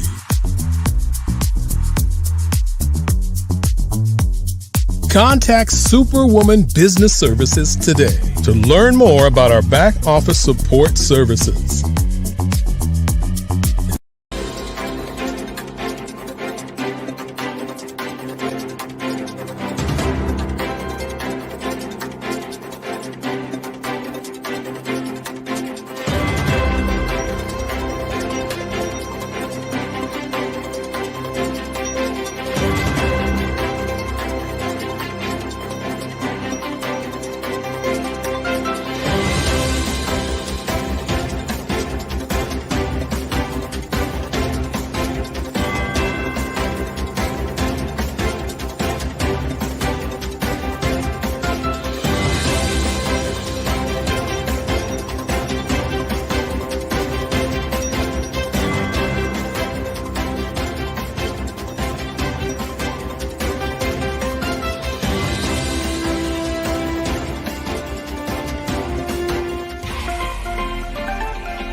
Dr. Eric Kelly III and a host of phenomenal speakers from all around the globe for this 7-day virtual event that you don't want to miss. The mission of the Black Business Expo is to raise scholarship money from kids all the way from high school, all the way from college. The Black Business Olympics is one of the largest Black business showcases in the world. It is an opportunity for businesses and companies to showcase their businesses globally. We are going to be giving away laptops up to $5,000 away to students. Again, I'm Olivia Appleberry, the founder of 2 Cents Finance and one of the speakers for the expo. I am so excited to see you there. For more info, go to www.blackbusinessexpousa.com or call 919-308-9090 and hope to see you there. I am Black Business. From the moment I wake until the time I sleep. Yes, I am Black Business. I am Black Business. Tell me, are you Black Business? I am Black Business. Do you support Black businesses? Listen, I support Black business because I am Black Business. Black Business Expo, one of the largest business showcases in the history of Black business in the world. The world. Sign up today at www.blackbusinessexpousa.com or call 919 308-9090. I am Black Business. I am Black Business. From the moment I wake until the time I sleep, I am Black Business. I am Black Business. Are you Black Business? I am Black Business. Do you support Black businesses? I support Black business because I am Black Business. Black Business Expo, one of the largest business showcases in the history of Black America in North Carolina. Sign up today at www.blackbusinessexpousa.com or call 919-380-9090. I am Black Business. I am Black Business.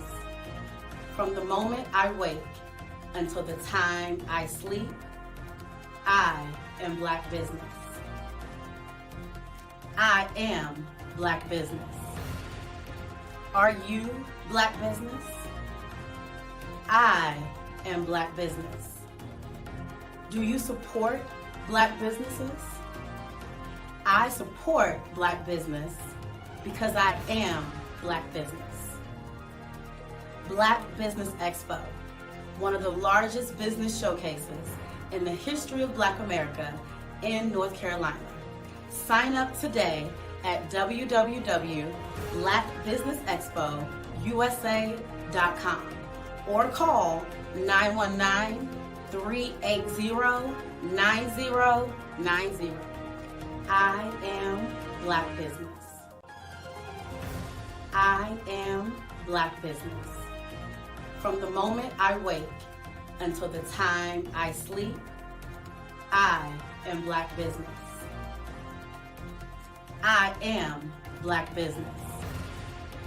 Are you Black Business? I am Black Business.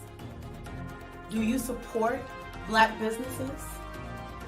I support Black business because I am Black Business. Black Business Expo, one of the largest business showcases in the history of Black America in North Carolina. Sign up today. How many times have you been asked to help someone you didn't even know, a student, a business entrepreneur, or did you ever even ask, where did they end up? That business, that friend, that entrepreneur. Well, just maybe they ended up in a gang, bankrupt, homeless, or worse, dead. Maybe they turned to crime, drugs, and alcohol. Did you ever wonder? Did you destroy their dream, or was your life always so easy? At the Black Business Olympics, we started a movement to help students complete. Give them hope and foster success. Help them to leave their dreams of providing laptops, computers, and up to $5,000 in scholarship funds.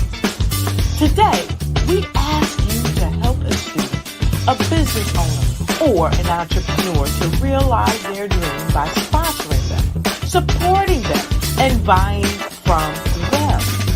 Consider this.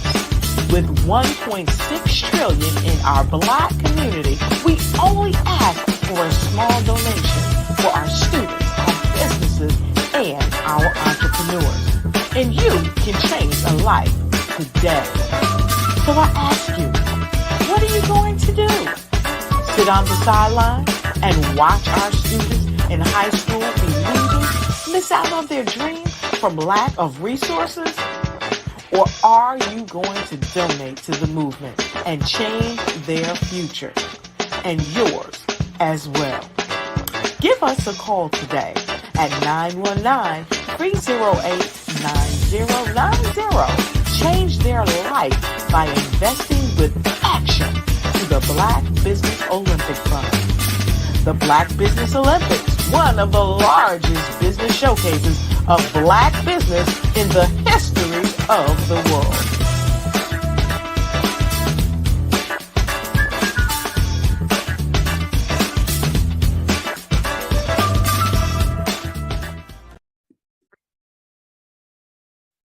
Hello, I'm Dr. Madeline Ann Lewis, President and CEO of the Executive Women's Success Institute. And my genius is helping women accelerate the path to success. You know, I was blessed to have strong women in my life who encouraged, motivated, and pushed me to do my best and to never even think about giving up on my dreams. So I say to women, we must show up to rise up. We have talents and potential, but who will see them if we don't speak up and get noticed? I know that women are a tremendous resource on this planet, and there is nothing more fulfilling than helping a woman tap into her full potential. I do this because I want to be a part of helping as many women as I can to show up, to rise up. I do this because genius is common.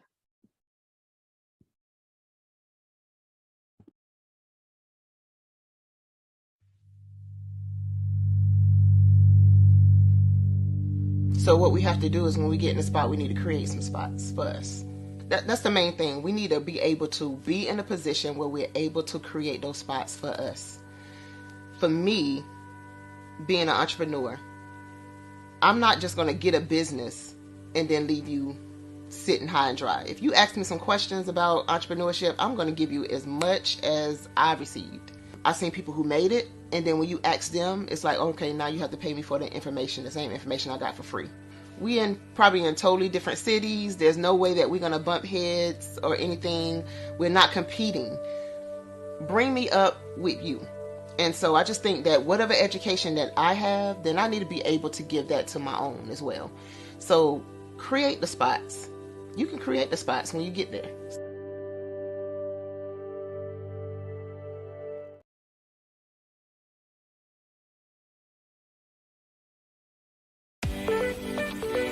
You are in the right place at the right time. The Black Business Network opens again for its Black Business Olympics, a 24/7 broadcast on business, strategies, global branding, social media marketing, finance, advertisement, and much, much more. Featuring the top, most powerful entrepreneurs and speakers and thought leaders from all around the world as they gather together for this phenomenal event. Join the Black Business Network streaming live into the metaverse, STEM City, USA, Black Multiverse, Pod TV, Roku, Hulu, iHeartRadio, Apple TV, YouTube, TikTok, Instagram, Google Podcasts, Facebook, LinkedIn, IBM TV, Spotify, and Twitch. Tune in today and be a part of this amazing movement. The Black Business Olympics welcomes you.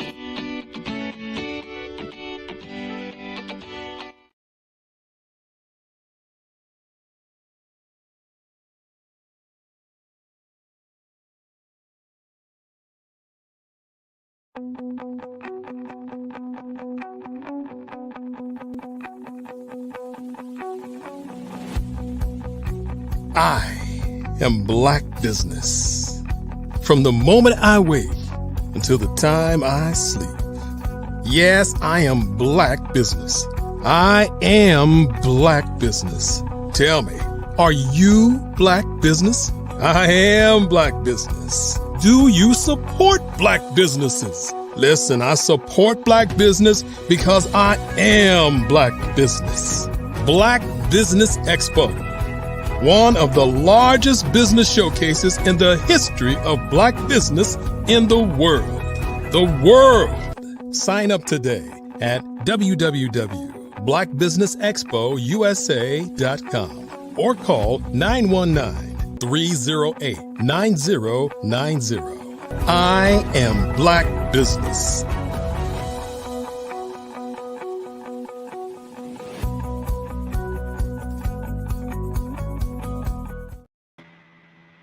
Good morning, and this is the fourth segment of the day. Wow, the three have been absolutely amazing, and you guys have to be ready for this next one. This lady's going to bring some phenomenal fire, energy, enthusiasm, and wisdom to you.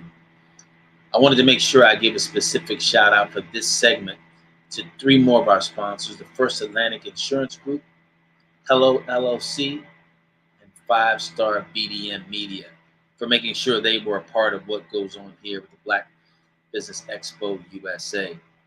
The keynote speaker for this section, or this time frame, is Athena Winter. Athena is the CEO of GT Divine Dazzle Collection. Her store is an all-in-one resource, gaining practical experiences and extraordinary adornment extras. She is continually sourcing the most stylish trends for each season to ensure you look and feel your absolute best. Extraordinary client support is her mantra, and she highly esteems our quick and proficient convenience across the USA. Find the perfect pop of color, fall in love with a new statement piece, and step out of your comfort zone and try one of the hottest trends of the season. The choice is yours. Ms. Winter is going to actually have a fireside chat with Adria Adams. So without any further ado, I want to present to you Athena Winter. Good morning, Athena. Good morning. How are you? Thank you for having me here. Absolutely. I'm excited to have both of you all here.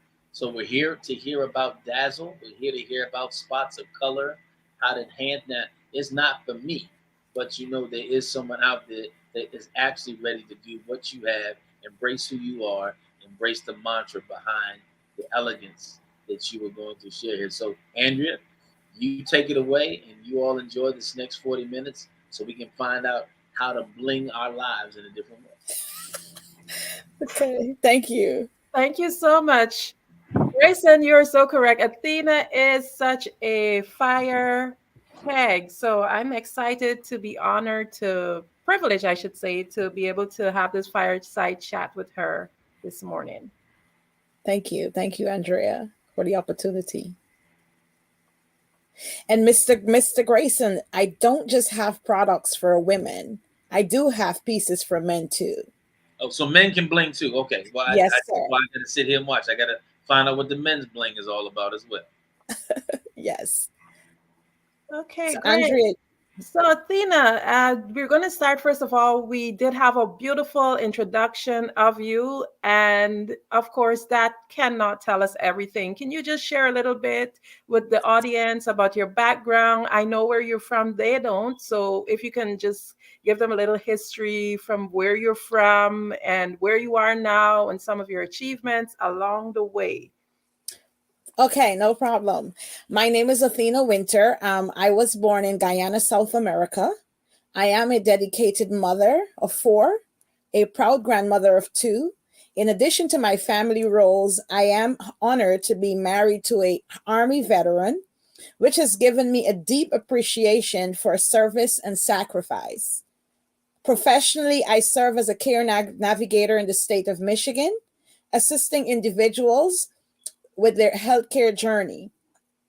Beyond my career, I am a passionate entrepreneur, owning businesses in the jewelry and kitchen essential industries. My life is a radiant balance of family, service, and business. I cherish every moment of this diverse journey. Amazing. Wow. So I'm just excited to dive into a little bit more because you not only have your businesses, but you also work. So can you share from a business perspective, maybe somebody who's working a full-time job, but they want to go into business? Can you share with them how you're able to balance it? And would you encourage them to do the same? I would definitely encourage having a business if you're also a full-time worker. Balancing business and work has to do with time management and discipline. If you don't know to manage your time, you will not be successful of doing this.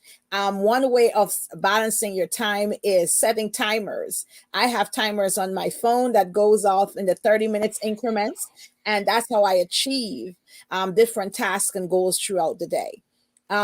It's necessary in today's world to not have what we would say back in Guyana, all your bags in one, all your bottles in one barrel. You want to have different options and opportunities to create generational wealth for your family, especially if you're a mom. Wow, Athena, that is such a wealth of information. I could go on to a whole topic or a whole interview about time management, because I know that is one of the big things a lot of business owners and people who are entrepreneurs and also working, they find so hard to balance. And to be able to master that, or at least to a point where you can balance it and create that equal balance, is indeed a thing a lot of people would love to know about. But we're not going to go there now. What we want to know is your businesses. You mentioned two business. Yes. Could you share with the audience a little bit about both?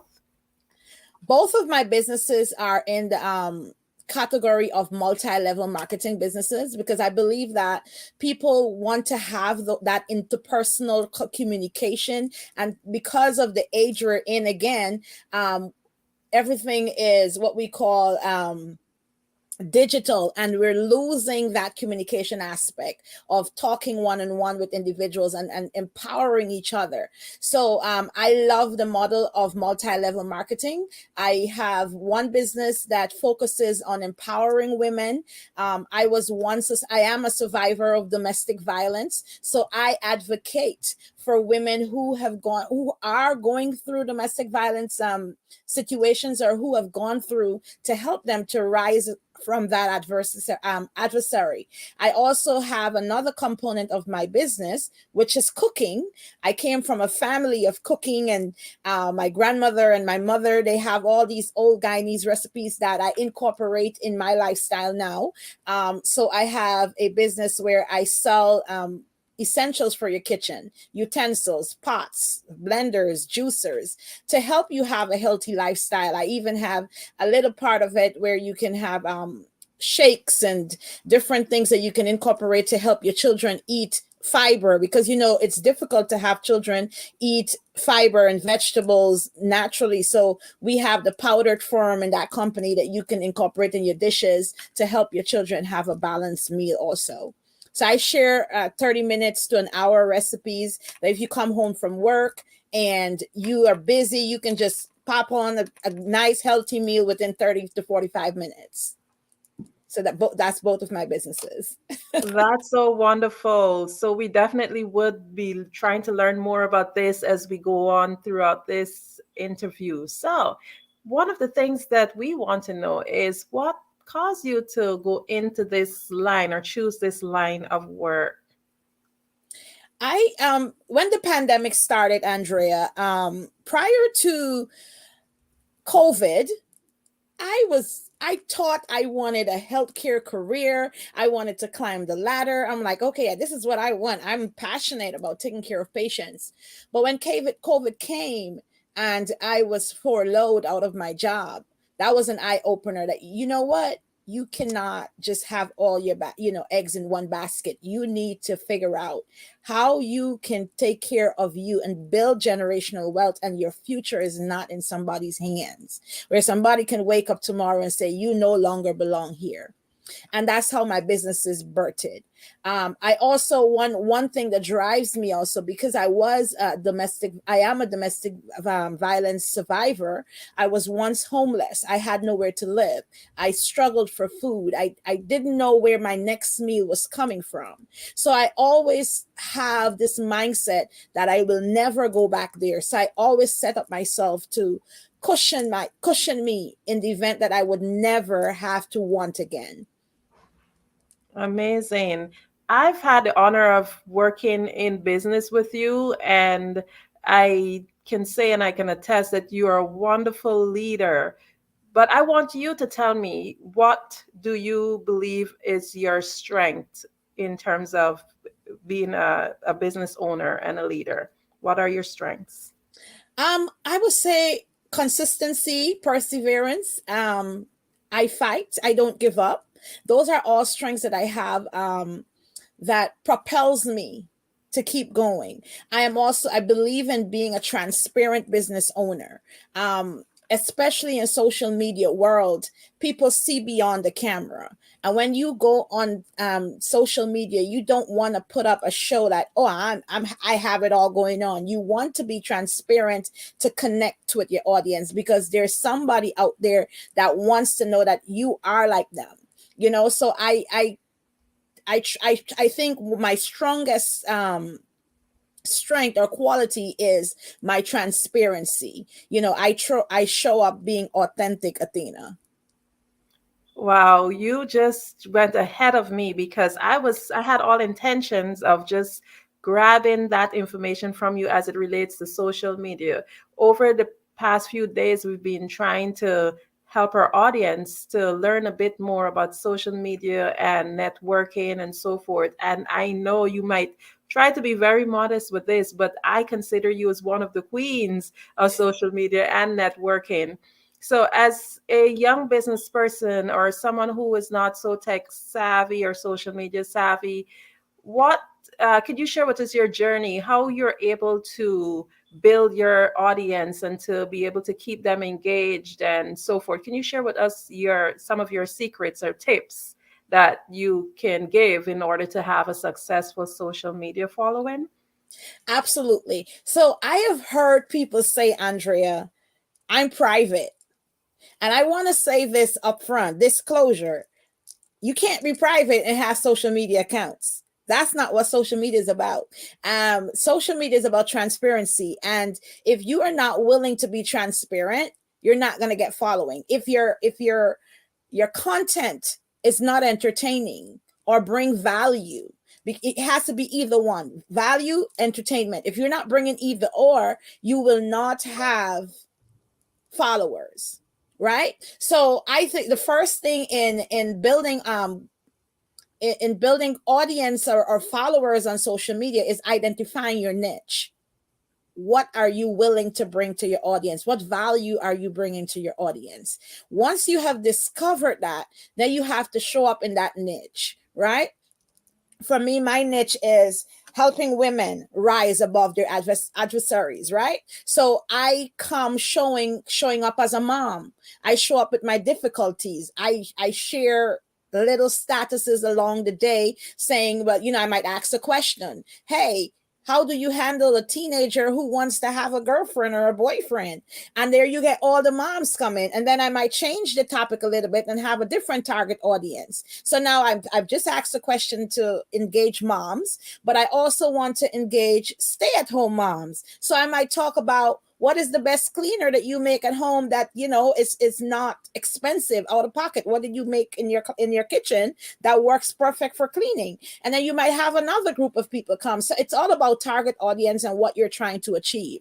So identifying your niche is the first way to go in building your followers, and then knowing how to bring all of those people in that niche by asking the correct questions. Right now, social media, specifically Facebook, is monetizing in different ways. The first way to make sure that you're monetizing is to go into your settings and turn on professional mode. If you don't have on professional mode, chances are you will not be qualified for monetizing.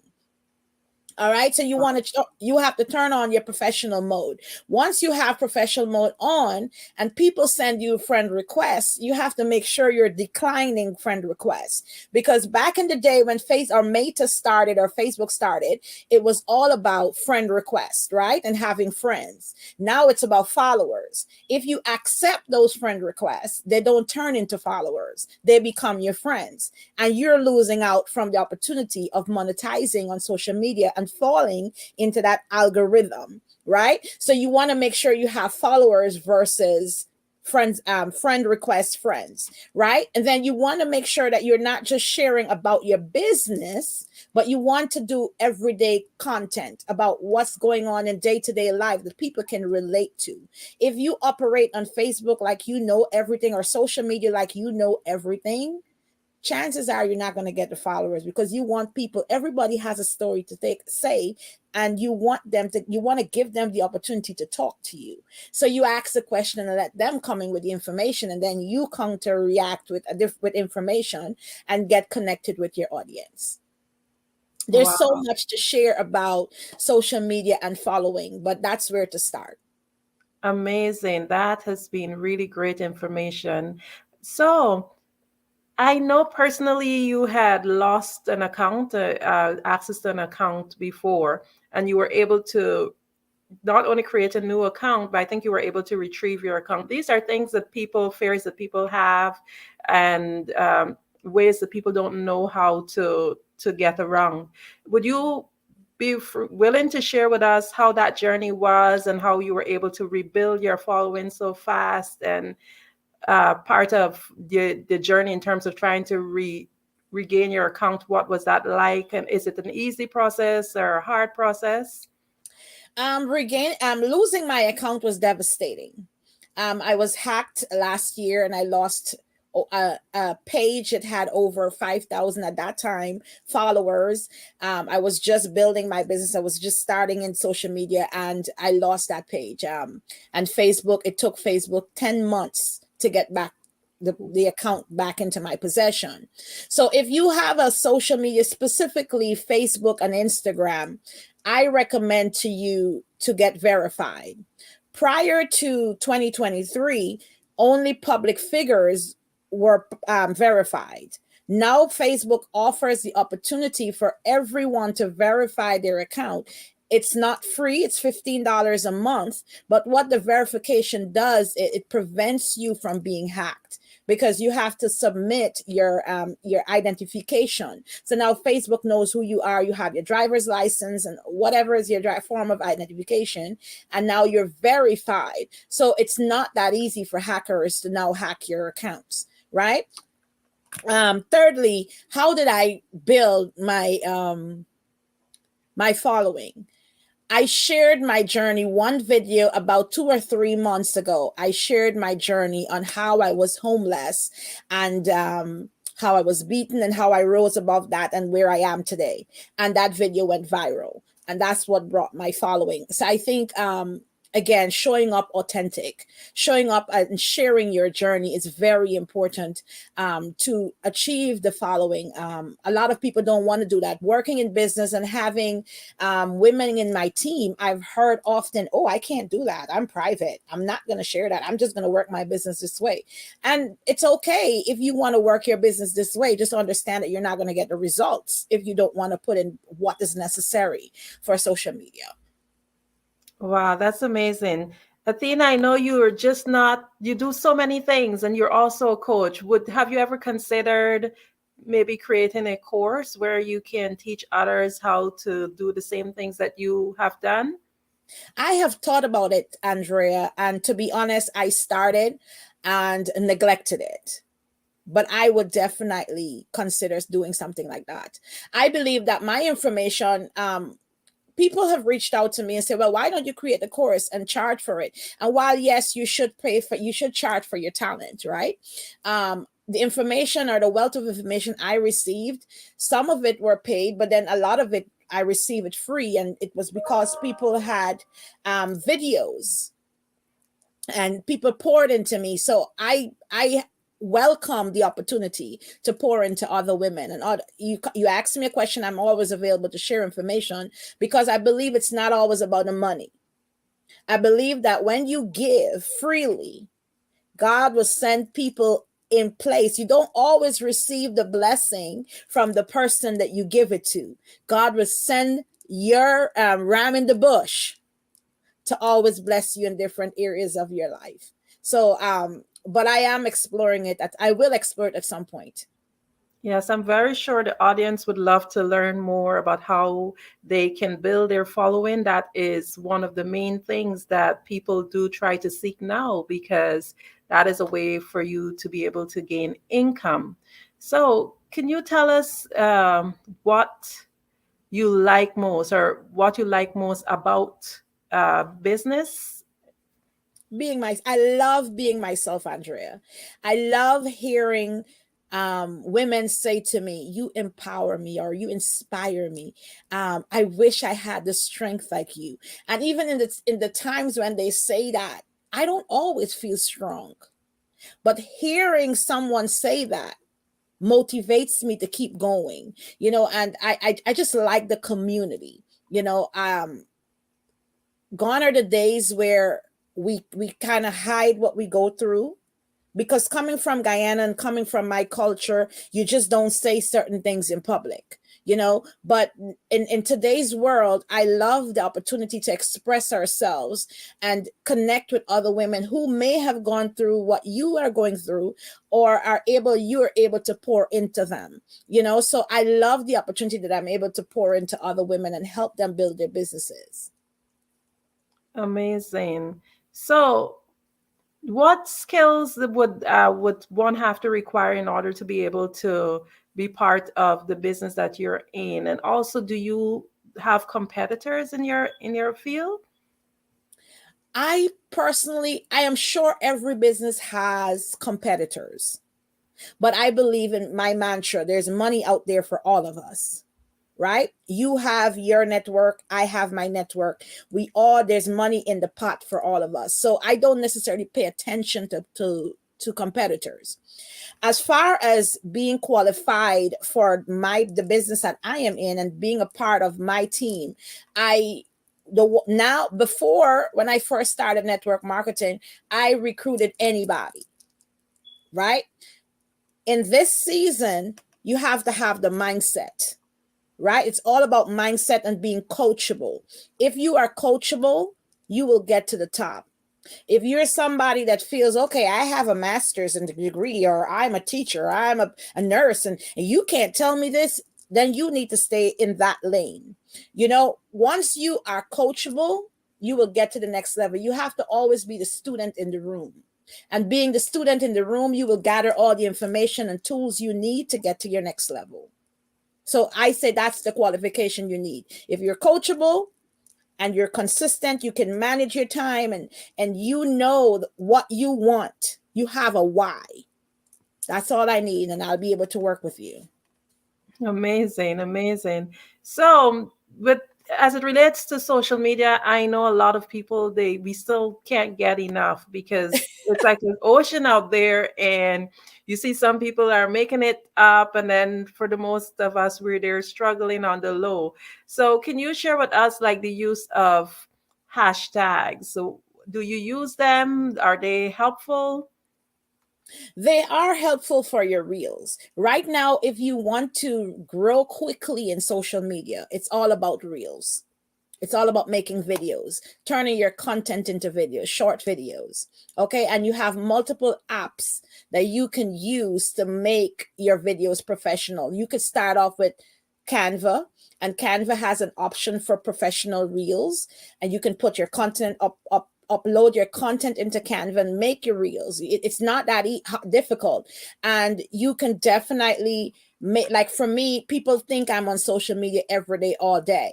I have like a Dropbox, a folder of videos that I just push out, and it looks like I just created it, but I haven't. Like the video you check on my page right now, you see I have on something totally different, but that video was created like last week, and you just repurpose it. Right? So it's all about, again, time management.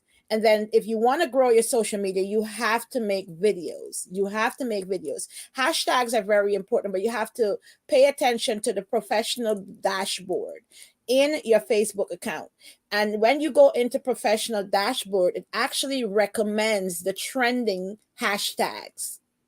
Creating your own hashtags, that's good and dandy, but you may not be visible. right? So you want to pay attention to the trending hashtags that Facebook is recommending for you to use. Also, you have to pay attention to the trending songs. The trending songs now, before, when you go into Facebook and you hit create a reel, you would see it would say trending songs and list it. Now, when you go into Facebook and you create a reel, the trending songs have like a red, almost looks like a lightning symbol. Those are your trending songs. You click those on your trending songs. You want to stay away from passive aggressive posting, because people will automatically be like, who's she shading? Why is she you know what I'm saying? So you want to stay away from passive aggressive posting, because that will lose followers. It will take you out of the algorithm, because people will just go like this. And once Facebook recognizes that people are just scrolling past your videos, they will be like, okay, this is not a content that's recommendable. So you want to always make sure that you are not passive aggressive in your posting. Wow, Athena, we are about to wrap up pretty soon. I'm going to ask you one last question, but I mean, we can talk for the entire day. You have a wealth of information, so definitely you have to come and join us again on our Absolutely. network. So I'm going to close by asking, why is it important to cultivate a community on social media platforms? Mental health is real, Andrea, and a man cannot be an island. And let me just use this analogy. Even in the Word of God, Jesus asked Simon Peter to push him into the water. Do you remember when they went fishing? He pushed him into the water. Jesus, a powerful man like Jesus, could have gone into the water on his own, but he needed a push, right?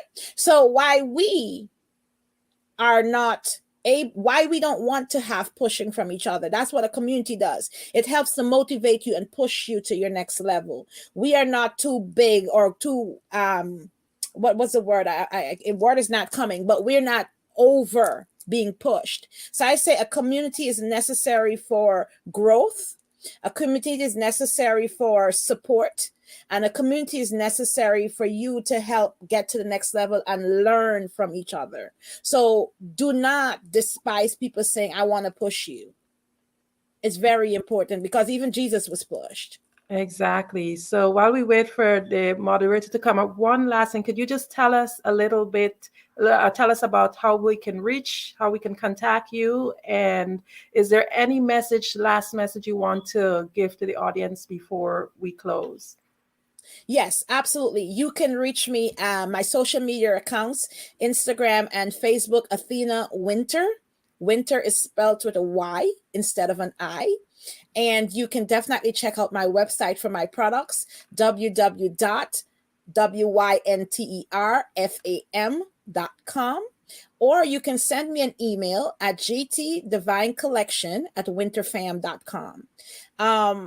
And my encouragement for you today is, if you can go to a laundromat and drop off your clothing to be dry cleaned, and you trust that process, right? You go into a car wash and you put your car in neutral and you have that car cleaned and you trust the process.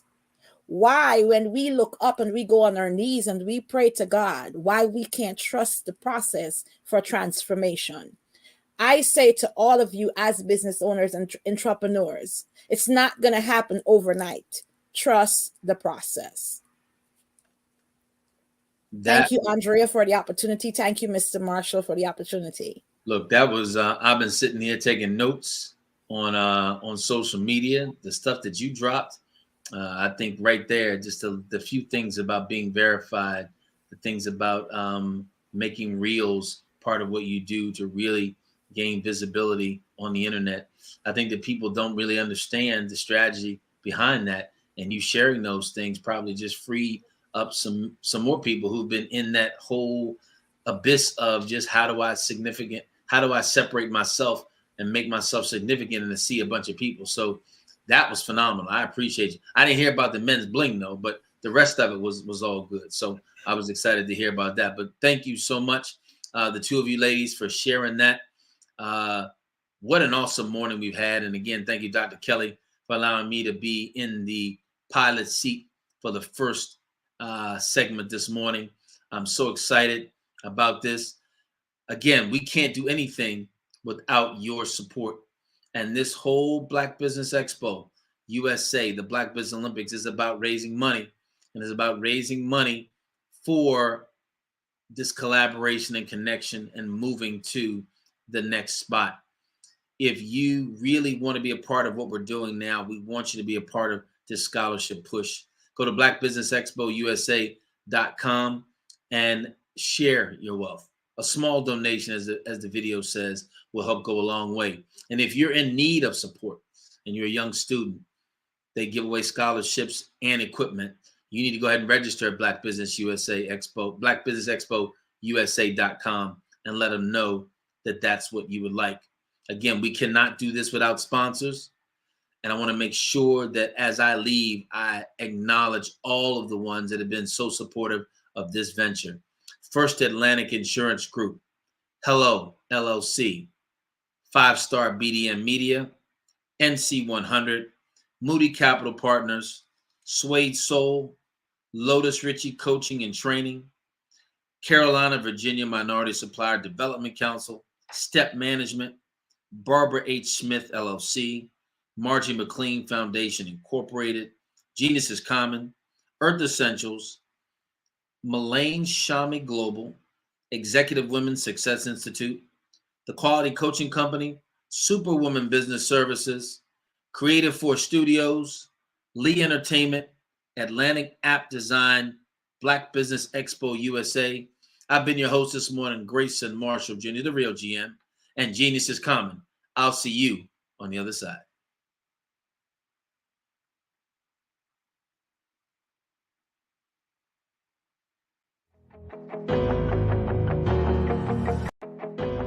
I am Black Business. From the moment I wake until the time I sleep, I am Black Business. I am Black Business. Are you Black Business? I am Black Business. Do you support Black businesses? I support Black Business because I am Black Business. Black Business Expo, one of the largest business showcases in the history of Black business in the world. Sign up today at... Hello, I am Dr. Eric Kelly III, the visionary strategist and founder of the Black Business Olympics. I invite you to showcase your Black-owned businesses on the Black Business Network global stage. The Black Business Olympics is a global Black Business Network platform that propels Black-owned businesses into the international spotlight. By showcasing your business on the Black Business Olympics platform, you can reach a worldwide audience of potential customers, partners, and investors. You can also establish yourself as a thought leader and expert in your field, attract lucrative partnerships, and more speaking engagements. In addition, the Black Business Olympics platform provides a valuable opportunity to connect and collaborate with like-minded entrepreneurs and business professionals from around the world. This can lead to new business opportunities, ideas, and relationships. Finally, by sharing your story and expertise on the Black Business Olympics platform, you can inspire and empower others. This is a powerful way to make a positive impact on the world and leave a lasting legacy. If you are a Black-owned business owner, I encourage you to seize the opportunity to showcase your business on the Black Business Olympics platform. It is a once-in-a-lifetime opportunity to make an indelible mark on the world. Be one of the 1,000 visionary entrepreneurs who are changing students' lives, shaping industries, and leaving an unforgettable legacy for their families. Unleash your voice on our global stage and watch your business thrive. Black Business Olympics is one of the largest Black business showcases in the history of Black business in the world. Yes, the entire world. Just give me a call today at 919-308-9090